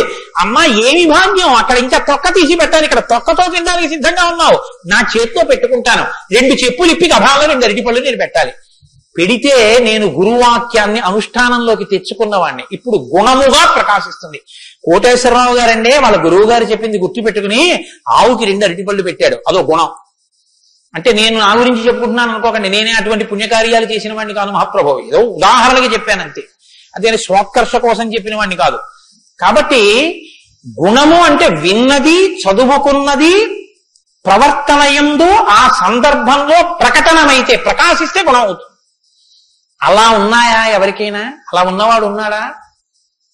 గురువు గారి దగ్గర నేర్చుకున్నవి అనుష్ఠానంలోకి వచ్చేటప్పటికి గురువు ఏం చెప్పారో అలా ప్రవర్తించిన వాడు ఉన్నాడా? మీరు ఇలా వినండి రామాయణాన్ని. ఇంక తర్వాత కోన్వస్మిన్ సంప్రదంలోకే ఎప్పుడో కాదు వామనమూర్తి ఉన్నారు, నరసింహావతారం ఉందని చెప్పకు. ఇప్పుడున్నాడా? ఇది వాల్మీకి ప్రశ్న. కోన్వస్మిన్ సంప్రదం కస్య వీర్యవాన్. వీర్యవాన్ అంటే వీర్యవంతుడున్నాడా? వీర్యవంతుడంటే ఎటువంటి యుద్ధం వచ్చినా చెక్కు చెదరకుండా తానుగా నిలబడి తనలో ఏ మార్పు లేకుండా బయట మార్పు తేగలిగిన వాడు, ఎంతమందినైనా పడగొట్టగలిగిన వాడు, అటువంటి వాడు ఉన్నాడా? ఉంటే వీర్యవాన్. కోన్వస్మిన్ సంప్రదంలోకే గుణవాన్ కస్య వీర్యవాన్ ధర్మజ్ఞశ్చ. ధర్మం తెలుసుకున్నవాడు ఉన్నాడా? ధర్మం తెలియడం అంటే మీరు బాగా గుర్తుపెట్టుకోండి. ధర్మం తెలియడం అంటే ఏమిటో తెలుసా అండి? అధర్మం కూడా తెలియడం. ధర్మమే తెలిస్తే పూర్ణత్వం కాదు. ధర్మం తెలియడం అంటే అధర్మం కూడా తెలియడం. ఏది చెయ్యాలో తెలియడం అంటే ఏది చెయ్యకూడదో కూడా తెలియడం. మీరు కొంచెం ఆలోచించండి. నేను మాట అనేసి వదిలేస్తాను, ఇప్పుడు మీరు జవాబు చెప్పక్కర్లేదు. చెయ్యమన్నది చెయ్యడం తేలిక, చెయ్యొద్దన్నది వదిలేయడం తేలిక. చెయ్యొద్దన్నది వదిలేయడమే చాలా కష్టం. మీరు చూడండి, నేను మంత్రం ఇస్తాను, 11 మార్లు చెయ్యండి రోజు, ఒక్క మాట కూడా మీకు కోతి గుర్తు రాకూడదన్నాను అనుకోండి, అలా చేయగలరా? ఇది వద్దు అని ఏదంటామో అదే చేయబుద్ధి చేస్తుంది. దేవుడికి 2 అగరత్తులు పెట్టు అన్నాను అనుకోండి, భయానికో భక్తికో 2 అగరత్తులు వెలిగించేయడం తేలిక. వద్దన్నది చేయకుండా ఉన్నవాడు ప్రజ్ఞావంతుడు. వద్దన్నది చేయకుండా ఉండాలంటే అధర్మం తెలియాలి కదండి. అధర్మం తెలియడం, ధర్మం తెలియడం, ధర్మం పాటించడం, అధర్మం విడిచిపెట్టడం, అధర్మం చేసిన వాడిని కూడా ఉండకుండా చేయడం, ఎందుకంటే వాడి వల్ల ధర్మం వ్యాప్తి చెందకుండా. ఇది ధర్మం తెలియడం. కాబట్టి ధర్మజ్ఞశ్చ కృతజ్ఞశ్చ. కృతజ్ఞశ్చ అంటే ఎవరో తనకు ఒక ఉపకారం చేశాడు, వాడు అదృష్టం అండి నన్ను సేవించుకున్నాడు అండం కాదు. ఎంత మహానుభావుడండి, నిజంగా నాకు ఎంత ఉపకారం చేశారండి, ఎంత ఉపకారం చేశారండి అని తలుచుకు తలుచుకు తలుచుకు తలుచుకు పొంగిపోగలిగినటువంటి మనసు ఉండడం. అసలు మనుష్య జన్మకు ఉండవలసిన ప్రధాన లక్షణం అదేనండి. కృతజ్ఞో నాస్తి నిష్కృతి. కృతజ్ఞత లేని వాడికి నిష్కృతి లేదు. అటువంటి కృతజ్ఞత ఉన్నవాడు ఉన్నాడా లోకంలో ఎవరైనా? ధర్మజ్ఞశ్చ కృతజ్ఞశ్చ సత్యవాక్యో. ఎప్పుడూ సత్యమే మాట్లాడాలి, నిన్ను విరిగి మీద పడిపోని నేను సత్యమే చెప్తాను అని వ్రతం పట్టినవాడు ఎవరైనా ఉన్నాడా? సత్యవాక్యో దృఢవ్రత. ఒక పని మొదలు పెడితే అనుకున్నాం కాదండి అది అలా అవుతుందా అందుకని వదిలేశాను లేండి ఇప్పుడు మార్చేశాను సంకల్పం అనకుండా, తాను ఒక్కసారి నోటి వెంట ఇది చేస్తానని అంటే పిడుగులు పడిపోయినా ఆ పని చెయ్యగలిగినటువంటి వాడు, దాన్ని విడిచిపెట్టనటువంటి వాడు, అటువంటి పూనిక ఉన్నవాడు ఉన్నాడా? దృఢవ్రత. కాబట్టి కోన్వస్మిన్ సంప్రదం లోకే గుణవాన్ కస్య వీర్యవాన్ ధర్మజ్ఞశ్చ కృతజ్ఞశ్చ సత్యవాక్యో దృఢవ్రత చారిత్రేణ చకోయుక్తః. ఆయన ప్రవర్తనని చూస్తే ఇంకా మీరు వేదం చదవక్కర్లేదు. వేదం చదవక్కర్లేదంటే చదవద్దని కాదు నా ఉద్దేశం. ఆయన ప్రవర్తన చూస్తే ఆయన ఏది చేశారో అదే వేదం చెప్పింది అని గుర్తు. అటువంటి ప్రవర్తన ఉన్నవాడు ఉన్నాడా? పడుకున్నా, లేచినా, మాట్లాడినా, కూర్చున్నా, నించున్నా, నడిచినా, ఏం చేస్తున్నా ధర్మానికి అనుగుణంగా ప్రవర్తించగలిగినటువంటి నడవడి కలిగినటువంటి వాడు లోకంలో ఉన్నాడా? చారిత్రేణ చకోయుక్త సర్వభూతేషు కోహిత. ఇంత బలపరాక్రమాలు ఉండి కూడా సమస్త భూతముల పట్ల దయ కలిగిన వాడు లోకంలో ఉన్నాడా? గుండెల నిండా అంత కారుణ్యం ఉన్నవాడు ఉన్నాడా? సర్వభూతేషు కోహిత విద్వాంకః. తెలుసుకోవలసినవన్నీ సమస్తము తెలుసుకున్నటువంటి విజ్ఞాని ఉన్నాడా? అటువంటి విద్వాంసుడు ఉన్నాడా? విద్వాంకః కస్సమర్థశ్చ. ఎటువంటి పని అయినా సరే వీరు చెయ్యలేరు అనొచ్చేమో కానీ ఆయన ఇది చెయ్యలేరని చెప్పడానికి ఒక పని లేకుండా ఏ పనులైనా చెయ్యగలిగిన వాడు ఉన్నాడా? కస్సమర్థశ్చ కశ్చైక ప్రియదర్శనః. ఎప్పుడు మీరు చూసినా చూడాలనిపించేట్టుగా ఉండేవాడు ఉన్నాడా? ఆయన యుద్ధం చేస్తుంటే వింటినారి లాగుతున్నాడు అందం. ఆయన అడవిలో నడుస్తున్నాడు అందం. ఆయన కిరీటం పెట్టుకున్నాడు అందం. ఆయన పాదపీఠం మీద పాదం పెట్టాడు అందం. ఆయన జిన్నెడు పాలు పోసుకుని జటాజూటం కట్టుకున్నాడు అందం. ఆయన ఏమీ లేదు, నారచీర కట్టుకుని కోదండం పట్టుకున్నాడు అందం. ఆయనకి కోపం వచ్చి కన్నులు ఎర్రబారాయి అందం. ఆయన బాలరాముడిగా పిలక పెట్టుకుని వెడుతున్నాడు అందం. సీతమ్మతో మాట్లాడుతున్నాడు అందం. నిద్రపోతున్నాడు అందం. అసలు ఏది చూసినా అందం. అబ్బా ఇప్పుడు అంత బాగుంటాడండి, ఆ తర్వాత బాగుంటాడండి, కొంచెం అలంకారం చేసుకుంటాడు బాగుంటుంది అనడానికి ఎలా ఉంటుందా? ఎప్పుడు నువ్వు చూసినా అలాగే చూడాలనిపించేటట్టుగా ఉండేవాడు ఎవరైనా ఉన్నాడా? కశ్చైక ప్రియదర్శన. ఎంత పెద్ద మాట అండి.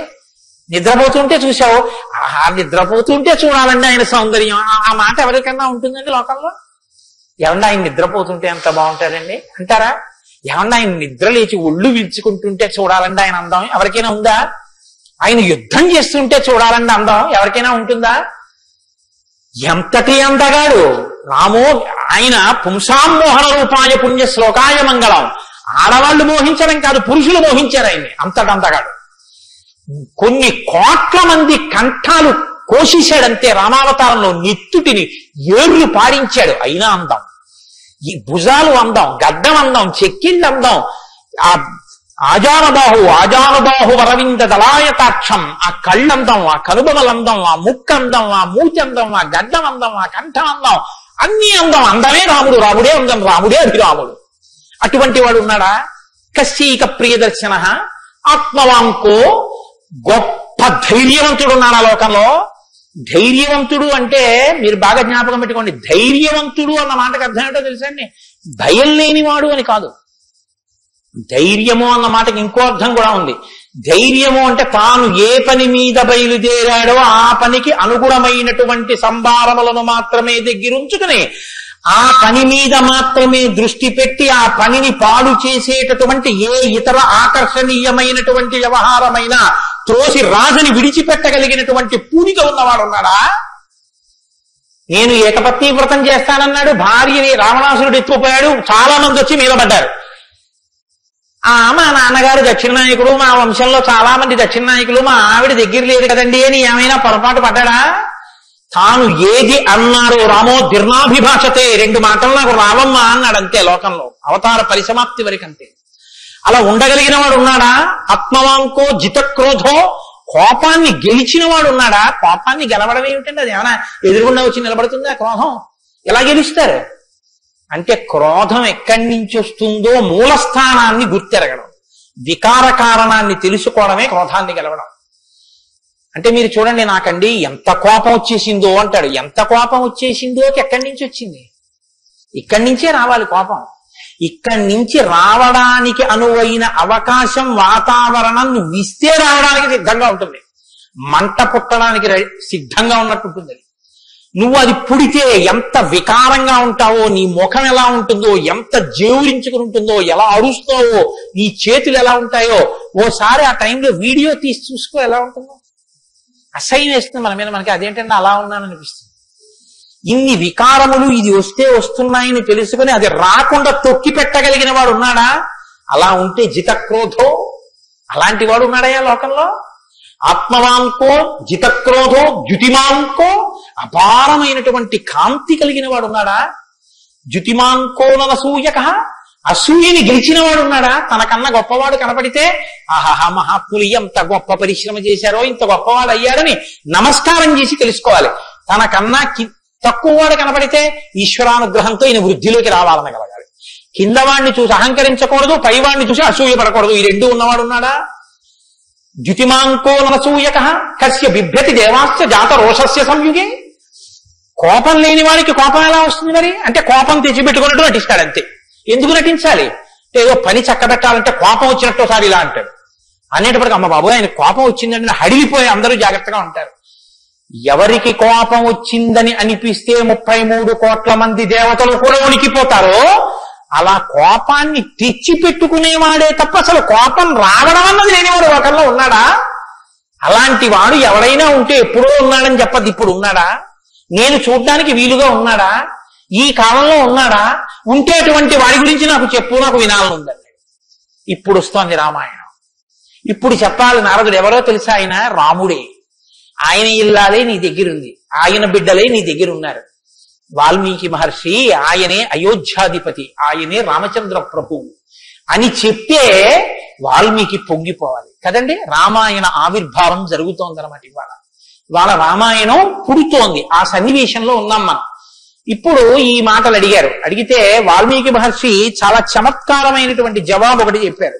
ఆయన అన్నారు, బహవో దుర్లభాశ్చైవ ఎత్తయా కీర్తితా గుణాః మునే వక్షామ్యహం బుద్ధ్వా తేర్యుక్త శ్రూయతాన్నరః. చాలా క్లిష్టమైనటువంటి ప్రశ్న ఒకటి అడిగావు.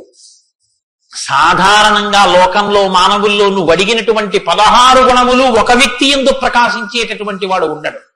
కాబట్టి ఇప్పుడు ఎవరై ఉండాలి? నరోత్తముడై ఉండాలి, సాక్షాత్ శ్రీ మహావిష్ణువు అయి ఉండాలి. అటువంటి వాడే కాని నరుడిగానే ఉన్నాడు. ఇప్పుడు ఆయన విష్ణు అంటే ఆయనే అంగీకరించాడు. ఆయన నేను నరుణ్ణి అంటాడు, నేను దాశరథిని అంటాడు, నేను దశరథ మహారాజు కొడుకునయ్యా అంటాడు. నరుడిగా ఈ లోకంలో తిరుగుతున్నవాడు ఉన్నాడు. అటువంటి వాడి గురించి చెప్తాను, జాగ్రత్తగా వినన్నాడు. ఇది సంక్షేప రామాయణం. 100 శ్లోకాలతో ఇక్కడ ప్రతిరోజు సంక్షేప రామాయణం జరుగుతోంది అని అన్నారే. సంక్షేప రామాయణాన్ని పెద్దలు సంప్రదాయంలో ఏమని పిలుస్తారో తెలుసండి? మాలామంత్రము అని పిలుస్తారు. ఎందుకంటే శారదా తిలకము అని మంత్రాల గురించి చెప్పేటటువంటిది, బీజాక్షరాల గురించి చెప్పే విషయం ఒకటి ఉంది. అందులో 10 అక్షరాలు మంత్రంలో దాటిపోతే దాన్ని మాలా మంత్రములని పిలుస్తారు. 100 శ్లోకములతో ఉన్న సంక్షేప రామాయణం మాలా మంత్రం. అందుకే సంక్షేప రామాయణాన్ని పారాయణ చేస్తే అది రక్షణ చేస్తుంది. మన్నాత్ త్రాయితే ఇది మంత్ర. దాన్ని మననం చేస్తే అది కాపాడుతుంది. సంక్షేప రామాయణం కూడా అలా కాపాడుతుంది. సద్గురువైనటువంటి నారద మహర్షి నోటిలోంచి పుట్టింది సంక్షేప రామాయణం. యోగులు రమించడం అంటే బాహ్యంలో తిరిగేటటువంటి మనస్సుని బుద్ధిని నిగ్రహించి వెనక్కి తిప్పి ఆత్మలోకి దింపి తాను ఒకటిగా నిలబడిపోయి పొందేటటువంటి ఆనందమేదో అది సాకారములు పొందితే రాముడు. కాబట్టి యోగులు రమించేటటువంటి స్వరూపమేదో దానికి రామ అని పేరు. కాబట్టి రామో నామ జనైశ్రుత నియతాత్మా మహావీర్యో ద్యుతిమాన్ ధృతిమాన్ వసి. నువ్వు చెప్పినటువంటి గుణములన్నీ ఉన్నవాడు, దానితో పాటుగా వసి ఇంద్రియములను నిగ్రహించినటువంటి వాడు. ఇంద్రియాలను నిగ్రహించడం అన్న మాట మీరు రామాయణంలో చాలా జాగ్రత్తగా గమనించి తెలుసుకోవలసి. ఇంద్రియాలను నిగ్రహించడం అంటే ఏమిటో తెలుసా అండి? మనసు దేన్ని చూస్తే, దేన్ని వింటే కదిలిపోతుందో, ప్రశాంతంగా ఉన్నది అలజడిని పొందుతుందో దాన్ని చూడకుండా, దాన్ని వినకుండా బలవంతంగా నిగ్రహించడం ఎటువంటిదో తెలుసా అండి? ఒక త్రాచుపాం అలా వెళ్ళిపోతోంది. గభాల్ని ఇలా చూశాడు, అయ్య బాబాయ్ త్రాచుపాం పెద్ద గెంతు గెంతాడు. అది అకస్మాత్తుగా ఏమైందంటే ఆ గెంతడంలో త్రాచుపాం యొక్క పడగ మీద 2 కాళ్ళు వేసి తొక్కాడు. ఇప్పుడు త్రాచుపాం తల పైకి ఎత్తలేకపోతోంది. ఇప్పుడు తను త్రాచుపాం నా కాళ్ళ కింద ఉంది, నన్ను ఏం చేస్తుంది అని ఉండగలడని మీరు అనుకుంటున్నారా? అతను గడగడగడగడగడ వణికిపోతూ చెమట్లు పట్టేస్తున్నాయి. ఎందుకంటే నేను త్రాచుపాం మీద ఉన్నాను, అది తోక కదుపుతోంది, తోకతో కాళ్ళు చుడుతోంది. ఈ కంగారులో ఏం చేస్తాడంటే త్రాచుపాము మీద తాను నిలబడి ఉండగా ఇక త్రాచుపాం తను ఏం చెయ్యలేదన్న స్థితిలో ఉన్నా ఎప్పుడో ఒకప్పుడు త్రాచుపాం మీద కాళ్ళు తీసేస్తాడు. కంగారు పడిపోయి తీసేస్తాడు. ఎప్పుడో అప్పుడు కాలు తీయడం కోసమే పాము చూస్తుంటుంది, కాటు వేసేసి పుట్లకి వెళ్ళిపోతుంది, లేకపోతే ఎక్కడికో అక్కడికి వెళ్ళిపోతుంది. రావణుడు చేసే తపస్సు, రావణుని యొక్క ఇంద్రియ నిగ్రహం అటువంటిది. బలవంతంగా అణిచి పెడతాడు. అవకాశం రాగానే అది ఒక్కసారి జడలు విప్పి ప్రళయతాండవం చేసి రావణుణ్ణి పడగొడుతుంది. మండోదరి చెప్పింది ఈ మాట, నా సొంతం కాదు. రాముడు అలా కాదు, విచారణ చేసి ఉంటాడు. అర్థమనర్థం భావయనిత్యం అంటారు శంకరాచార్యులు గారు. నారీస్తన భరణాభీదేశం దృష్ట్యా మాగా మోహావేశం ఏతత్ మాంసవసాది వికారం మనసి విచింత్య వారం వారం అంటారు. మనసు దేని చేత కదిలిపోతోందో దాని యథార్థ స్వరూపాన్ని బాగా విచారణ చేస్తాడు. విచారణ చేసి ఈ పాటి దానిక నా ఒంట్లో ఉన్నటువంటి శక్తి అంతటినీ ఖర్చు చేసేస్తున్నాను అని మనసుని మరల్చే ప్రయత్నం చేసి ఆ వస్తువు తన కళ్ళ ముందు కనపడినా ఇంకా ఆయన మనసు చెక్కు చెదరదు, ఆ స్థితిని పొందుతాడు.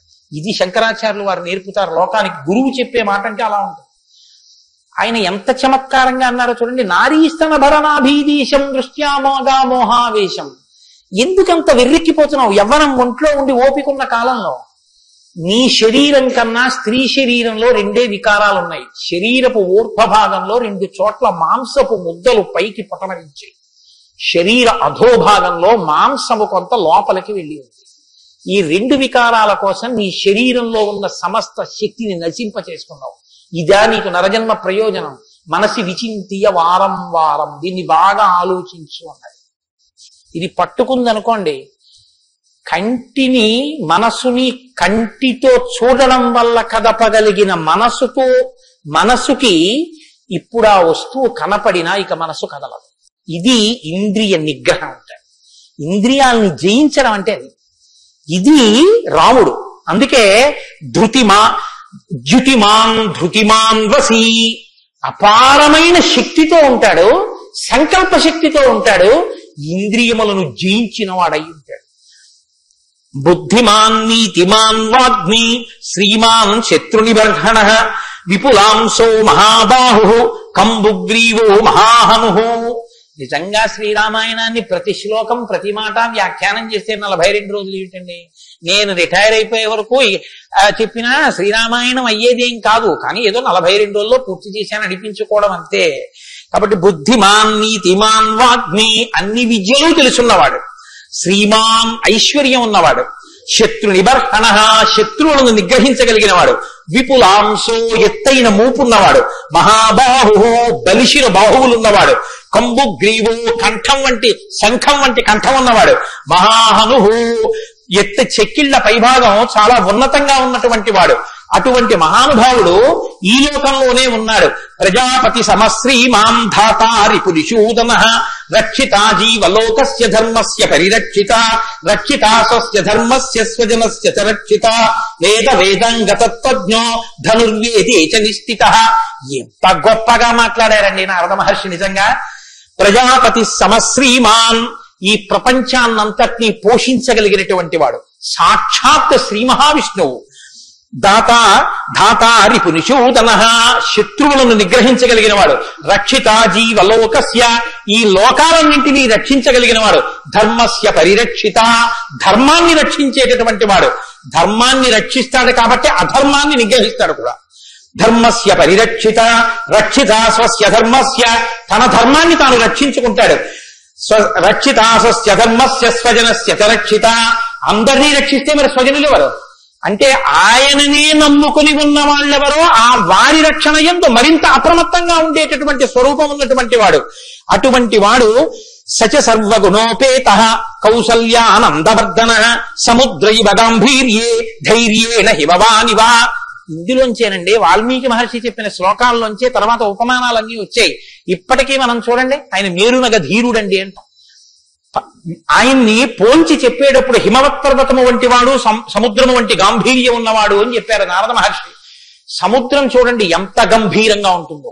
సముద్రం కడుపులో ముత్యాలు రత్నాలు వజ్రాలు ఇన్ని ఉంటాయి. ఇన్ని ఉన్నా కప్పి ఉంచుతుంది.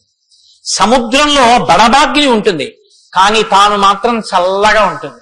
సముద్రం ఒడ్డుకొస్తుంది, వచ్చి మీ కాళ్ళు తాను కడుగుతుంది.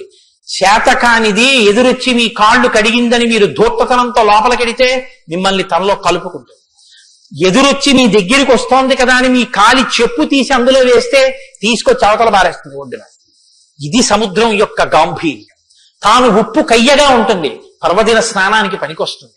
ఇన్నిటిని కప్పిపుచ్చి నిలబడగలిగినటువంటి స్వరూపం సముద్రం.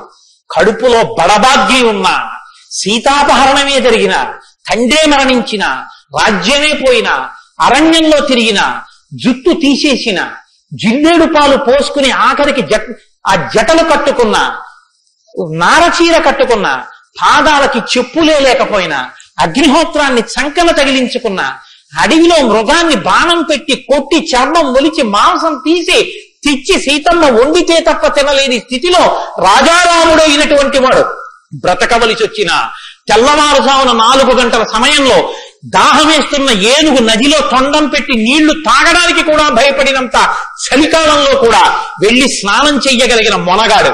ఇన్ని కష్టాలు కడుపులో పెట్టుకుని కూడా పైకి చెక్కు చెదరకుండా ఉండగలిగినటువంటి గంభీరమూర్తి ఆయనయా రాముడంటే అన్నాడు నారదుడు. కాబట్టి సముద్రైవ గాంభీర్యే ధైర్యేణ హిమవానివా, ధైర్యంలో హిమవత్ పర్వతం వంటివాడు. పర్వతాన్ని చూడండి, వర్షధారల చేత కొట్టబడుతుంది, పిడుగులు పడిపోతాయి. ఆ పర్వతం మీదే చెట్లు పెరుగుతాయి, ఆ పర్వతం మీదే సింహాలు తిరుగుతాయి, పులులు తిరుగుతాయి.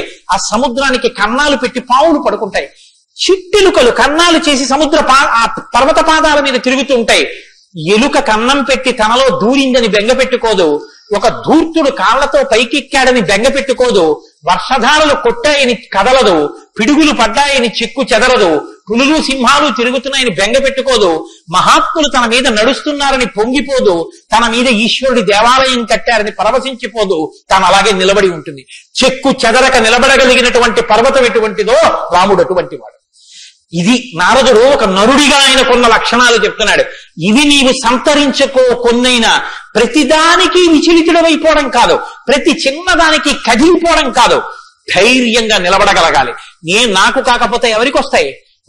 కష్ట సుఖాలు అనేటటువంటివి చేసుకున్న కర్మను అనుసరించి అని నిలబడగలిగినటువంటి స్థితి రామాయణం ఇస్తుంది. విష్ణునా సదృశో వీర్యే సోమవత్ ప్రియదర్శన కాలగ్ని సదృశ క్రోధే క్షమయా పృథివీ సమః. ఏమి శ్లోకాలు వాడారండి సంక్షేప రామాయణంలో మహానుభావుడు. విష్ణునా సదృశో వీర్యే, ఆయనతో పోల్చడానికి విష్ణు ఒక్కడే ఉన్నారు. ఎందుకంటే ఇంకా ఆయనతో పోల్చడానికి అటువంటి వాడు ఇంకొకడెవరుంటారు?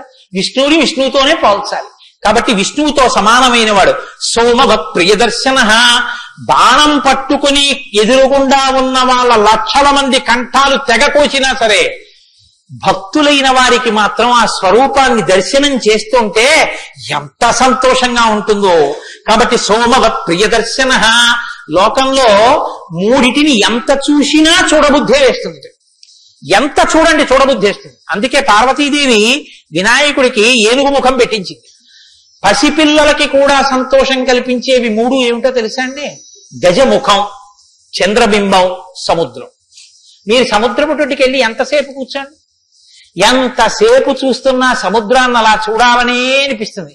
చీకటి పడిపోయిన తర్వాత సముద్ర ఘోష అదో సంతోషం, వస్తున్న కెరటాలు అదో సంతోషం, చీకటి పడ్డాక దీపాలతో దూరంగా వెళ్ళిపోతున్న ఓడ అదో సంతోషం, సూర్యోదయానికి సముద్రం ఆకాశం కలిసినట్టుగా ఉన్న చోట ఉదయిస్తున్న సూర్యబింబం అదో సంతోషం, ఆ పడుతున్న ఎర్రకాంతి అదో సంతోషం, సూర్యాస్తమయానికి సముద్రంలో కృంగిపోతున్నట్టుగా ఉన్న సూర్యుడు అదో సంతోషం. తిక్కన గారు విరాట పర్వంలో అంటారు, రాత్రి అయ్యేటప్పటికి ఆకాశం ఎలా ఉందంటేట మంచి సంపన్నుడైన గృహస్థు ఇంట్లో అలంకారం చేసినటువంటి పడకలా ఉందిట, దాని మీద పువ్వులు అవన్నీ వేస్తే ఎలా ఉందో అలా ఉందిట. సూర్యోదయానికి ఉన్నటువంటి ఆకాశం ఎలా ఉందంటేట తెల్లవారిన తర్వాత 10 మంది చూస్తే దృష్టి దోషం కలుగుతుందని ఆ ఇంటి ఇల్లాలు దుప్పటి మీద ఉన్న పువ్వులు అవే అన్ని పోయేటట్టు ఒక్కసారి 2 చేతులతో ఇలా దులిపేస్తే అన్ని పోయిన తర్వాత దుప్పటి ఎలా ఉందో ఆకాశం ఎలా ఉంది తెల్లారాక.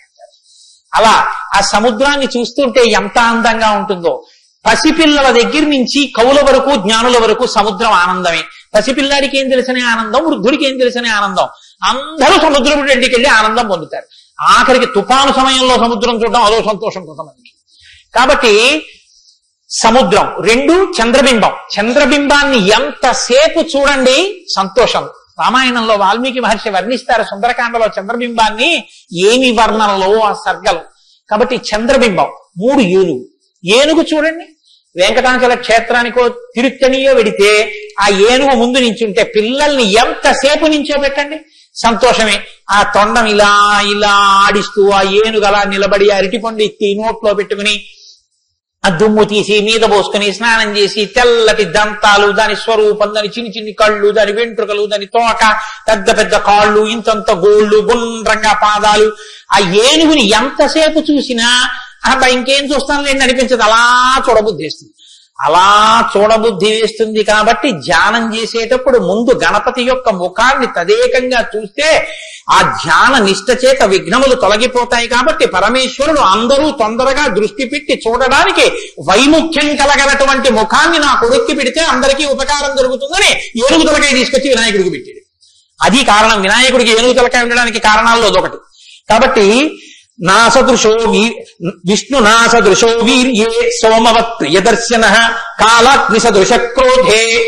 క్రోధం, కోపం వచ్చిందా కాలాగ్ని ఎటువంటిదో అటువంటి వాడు. క్షమయా పృథివీ సమః. ఈ భూమికి ఎంత ఓర్పు, రాముడికి అంత ఓర్పు. నిద్రలేస్తూనే భూమిని తంతాం, భరిస్తుంది. మలమూత్రాలు భూమి మీద విసర్జిస్తాం, భరిస్తుంది. ఉమ్మి భూమి మీద వేస్తాం, ఊరుకుంటుంది. పోనీ ఏదో పొరపాటున వచ్చింది వేరు. కావాలని ఒక రకమైన తాంబూలం వేసుకుని బొమ్మడమే ప్రయోజనంగా నిత్తులు కక్కుకునేవాడు కక్కుకున్నట్టు భూమి మీద ఎర్రటి మరకలు పడేటట్టు అదే పనిగా ఉమ్మి వేసేటటువంటి వాడిని కూడా భరించినటువంటి భూమాత యొక్క ఓర్పుని ఎంత స్తోత్రం చేయాలి నిజంగా. కాబట్టి అన్నం కావాలి, నాగలి పెట్టి అమ్మ గుండెల మీద చీరుతాం. ఇల్లు కట్టుకోవాలి, శంకుస్థాపన పేరుతో గుణపాలు పెట్టి అమ్మ గుండెల మీద గుచ్చుతాం. ఆఖరికి ఇంత సంపాదించి ఇంత కీర్తి తెచ్చి మా నాన్నగారు, మా బాబాయ్ గారు, మా మేనమామ, మా ఆయన ఇన్ని బంధుత్వాలు పెట్టుకున్న వాళ్ళు ఆ ఊపిరి ఆగిపోగానే తీసుకెళ్లి బయట చిరిగిపోయిన బొంతో చాపో వేసి పడుకోబెట్టి కొత్త చాప తెచ్చి 4 కర్రలకేసి తాడేసి కట్టి తీసుకెళ్లిపోతుంటే ఆఖరణ పుచ్చుకునేది ఈ తల్లి ఒక్కతే. ఎవరు ఇంట్లో ఒక్క రాత్రి కూడా ఉంచుకోవచ్చు. యావత్ పవనో నివసతి దేహే తావత్ పృచ్ఛతి కుశలంగే గతవతి వాయో దేహాపాయే భార్యా బిభ్యతి తస్మిన్ కాయే అంటారు శంకర భగవత్పాదులు. అటువంటి ఈ తల్లిది ఎంత ఓర్పో, ఎన్ని అపచారములు చేసినా కూడా కడుపులో పెట్టుకునేటటువంటి అమ్మ స్వరూపమైనటువంటి భూమికి ఎంత ఓర్పు ఉందో అంత ఓర్పు కలిగిన వాడయ్యా రామచంద్రమూర్తి. కాబట్టి ధనదేన సమస్యాగే సత్యే ధర్మ ఇవాపరః. కుబేరుడు ఎంతటి ధనవంతుడో అంతటి మహానుభావుడు, అటువంటి త్యాగం ఉన్నవాడు. సత్యే ధర్మ ఇవాపరః. సత్యము ధర్మము ఒకదాన్నొకటి ఎలా కాపాడుకుని రక్షించుకుంటాయో అలా రక్షించి కాపాడగలిగినటువంటి వాడు. తమేవం గుణ సంపన్నం రామం సత్యపరాక్రమం. ఇన్ని గుణములు కలిగినటువంటి రామచంద్రమూర్తి సాక్షాత్తుగా సత్యపరాక్రముడైనటువంటి వ్యక్తి. ఆయన పరాక్రమం సత్యమే పరాక్రమముగా కలిగినటువంటి వాడు. అటువంటి వాడు రామచంద్రమూర్తిని ఆ రాముని యొక్క కథని సంక్షేపంగా చెప్పారు. సంక్షేపంగా అంటే వివరంగా కాదు, బాగా గుర్తుపెట్టుకోండి. వివరంగా చెప్పలేదు, కేవలం ఏదో విహంగ వీక్షణం అంటారు చూసారా, ఒక్కసారి స్థాళీపులాక న్యాయంగా ఒకసారి అలా చెప్పేశారు. అది ఎంత తేలిగ్గా చెప్పేశారంటే సజగామ వనం వీర ప్రతిజ్ఞామనుపాలయన్ పితుర్వచన నిర్దేశాత్ కైకయ్యా ప్రియకారణాత్ అంటూ. కానీ సంక్షేప రామాయణ శ్లోకాలండి, అవి నిజంగా మంత్రాలే.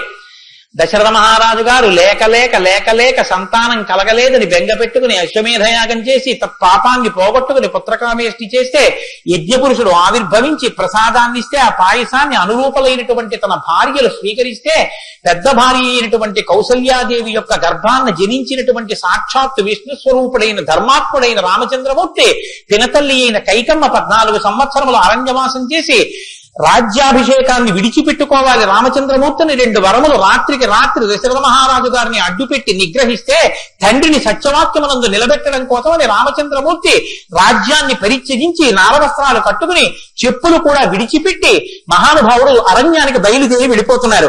ఆ వెళ్ళిపోతున్నటువంటి సమయంలో రామస్య దయితా భార్య నిత్యం ప్రాణ సమాహిత జనకస్య కులే జాతా దేవమాయేవ నిర్మిత సర్వలక్షణ సంపన్నా నారీణాం ఉత్తమామధూః సీతాప్యనుగత రామం శిశిరం రోహిణీ యథా. సాక్షాత్తుగా దేవమాయయే శ్లోకంలో ఉన్న సౌందర్యమంతా రాశీభూతమై ఒక స్త్రీ రూపంలో వచ్చిందా అన్నంతగా కనపడేటటువంటి సీతమ్మ తల్లి, జనక మహారాజు గారి యొక్క పుత్రి, అయోనిజ అయినటువంటి తల్లి, స్త్రీలలో ఉత్తమమైనటువంటి రత్నంగా చెప్పబడినటువంటి తల్లి, సర్వలక్షణ సంపన్న అయినటువంటి సీతమ్మ చంద్రుణ్ణి రోహిణి ఎలా అనుసరిస్తుందో అలా కష్టసుఖాల్లో నీతో కలిసి ఉంటాను తప్ప నేను అంతఃపురంలో ఉండను అని చెప్పి రామచంద్రమూర్తితో కలిసి అరణ్యవాసానికి బయలుదేరింది. సోదరుడైనటువంటి లక్ష్మణుడు కూడా రామచంద్రమూర్తితో బయలుదేరాడు.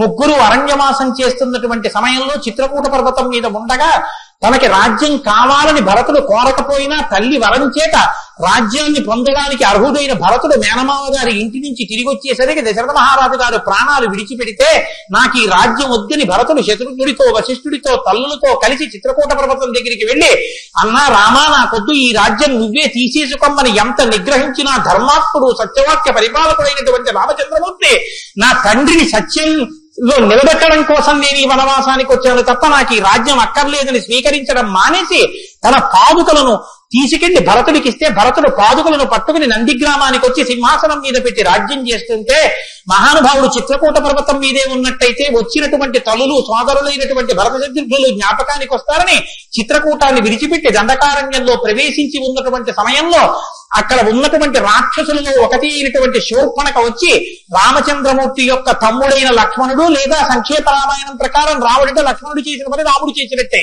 అందుకని రాముడి చేత ముకుచెవులు కోయబడితే ఆ శూర్పణఖ చేత ప్రేరేపింపబడిన ఖరదూషణాదులు త్రిశిరస్సు అనేటటువంటి 14,000 మంది రాక్షసులు రాముడి మీద దండెత్తి వస్తే తృణప్రాయంగా 14,000 మందిని నిగ్రహించినటువంటి రామచంద్రమూర్తి యొక్క పరాక్రమాన్ని శూర్పణఖ వల్ల తెలుసుకున్నటువంటి రావణాసురుడు అసూయతో సీతమ్మ తల్లి మీద మోహంతో సీతమ్మ తల్లిని అపహరించి తీసుకుని వెళ్ళిపోతే ఆగ్రహించినటువంటి రామచంద్రమూర్తి శబరిని దర్శనం చేసి తర్వాతి కాలంలో సుగ్రీవుడితో స్నేహం చేసి వారిని నిగ్రహించి దశ దిశలకి వానరుల్ని పంపిస్తే దక్షిణ దిక్కుకు వెళ్లినటువంటి హనుమ సీతమ్మ తల్లి యొక్క జాడ కనిపెట్టి 100 యోజనముల సముద్రాన్ని దాటి ఈవలి ఒడ్డుకు వచ్చి రామచంద్రమూర్తికి సీతమ్మ క్షేమవార్త చెప్తే రామచంద్రమూర్తి నీలుడి యొక్క సహకారంతో సముద్రానికి సేతువు కట్టి సముద్రాన్ని దాటి ఆవలి ఒడ్డుకు వెళ్లి లంకారాజ్యంలో వానర సహకారంతో రావణ కుంభకర్ణాది వీరులను నిగ్రహించి తిరిగి మళ్ళీ అయోధ్య పట్టణానికి వచ్చి పట్టాభిషిక్తుడై 11,000 సంవత్సరములు ఈ రాజ్యాన్ని పరిపాలన చేసి రామరాజ్యం ఇలా ఉంటుంది అని చెప్పి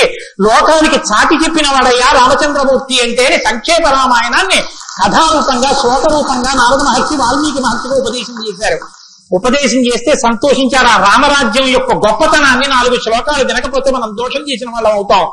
ప్రహృష్టముదితో లోకస్తుష్ట సుధార్మిక నిరామయో హ్యరోగశ్చాదుర్భిక్ష భయవర్జిత న పుత్రమరణం కించిత్ తద్రక్షంతి పురుషః క్వచిత్ నార్యాశ్చా విధవా నిత్యం భవిష్యంతి పతివ్రతాః న చాగ్నిభయం కించిత్ ఆప్సుమజ్జంతి జంతవః న మాతజం భయం కించిత్ నాపిజ్వర కృతం తథా న చాపిక్షుద్భయం తత్ర న తస్కర భయం తథా నగరాణి చ రాష్ట్రాని ధనధాన్యయుతాని చ నిత్యం ప్రముదితాః సర్వే యథా కృతయుగే తథా అశ్వమేధశతైర్రిష్ట తథా బహుసువర్ణకైః. రామచంద్రమూర్తి రాజ్యం చేసేటటువంటి కాలంలో కొడుకులు మరణిస్తే పెద్దవాళ్ళైనటువంటి వాళ్ళు పిల్లలకి ప్రేతకారిగించేయడం అన్నది లేదు. స్త్రీలు విధవలై భర్త మరణిస్తే జీవించవలసినటువంటి దౌర్భాగ్యం లేదు. అందరూ పసుపు కుంకాలతో భర్త చేతుల మీద వెళ్ళిపోయేవారు. ఎక్కడ అగ్నిభయం ఉండేది కాదు. జంతువులు నీళ్లలో మునిగి మరణించడం అనేటటువంటిది ఉండేది కాదు. వాత భయం కానీ, అనారోగ్యాలు కానీ, జ్వరాలు ఏర్పడడం కానీ, భయంకరమైన వ్యాధులు పటమరించడం కానీ, దొంగతనం కానీ, క్షుద్బాధ కానీ, ఆకలితో అలమటించడం కానీ, అశాంతి కానీ లోకంలో ఎక్కడా లేవు. అశ్వమేధాది యాగములను చేసి ఎంతో మంది బ్రాహ్మణులకి బంగారాన్ని దానం చేశాడు. గవాం కోట్యయుతం దత్వా బ్రహ్మలోకం ప్రయాస్యతి అసంఖ్యేయం ధనం దత్వా బ్రాహ్మణేభ్యో మహాయశాః. కొన్ని కోట్ల గోవులు దానం చేశాడు. కొన్ని కోట్ల బంగారు నాణెములు దానం చేశాడు. 10 వర్ష సహస్రాణి 10 వర్ష శతాని చ రామో రాజ్యముపాసిత్వా బ్రహ్మలోకం గమిష్యతి. రామో రాజ్యముపాసిత్వ, రాజ్యాన్ని ఉపాసన చేశాడు మహానుభావుడు. అంత గొప్ప పరిపాలన చేసి 11,000 సంవత్సరముల పరిపాలన తర్వాత బ్రహ్మలోకాన్ని చేరుకున్నాడు. ఇదం పవిత్రం పాపఘ్నం పుణ్యం వేదైశ్చ సంవితం. ఈ రామాయణ కథ ఉన్నదే, ఈ రామాయణ కథ పాపములన్నింటినీ పోగొడుతుంది. ఇది వేదములతో సమానమైనది. యప్పతే రామచరితం సర్వపాపై ప్రముచ్యతే.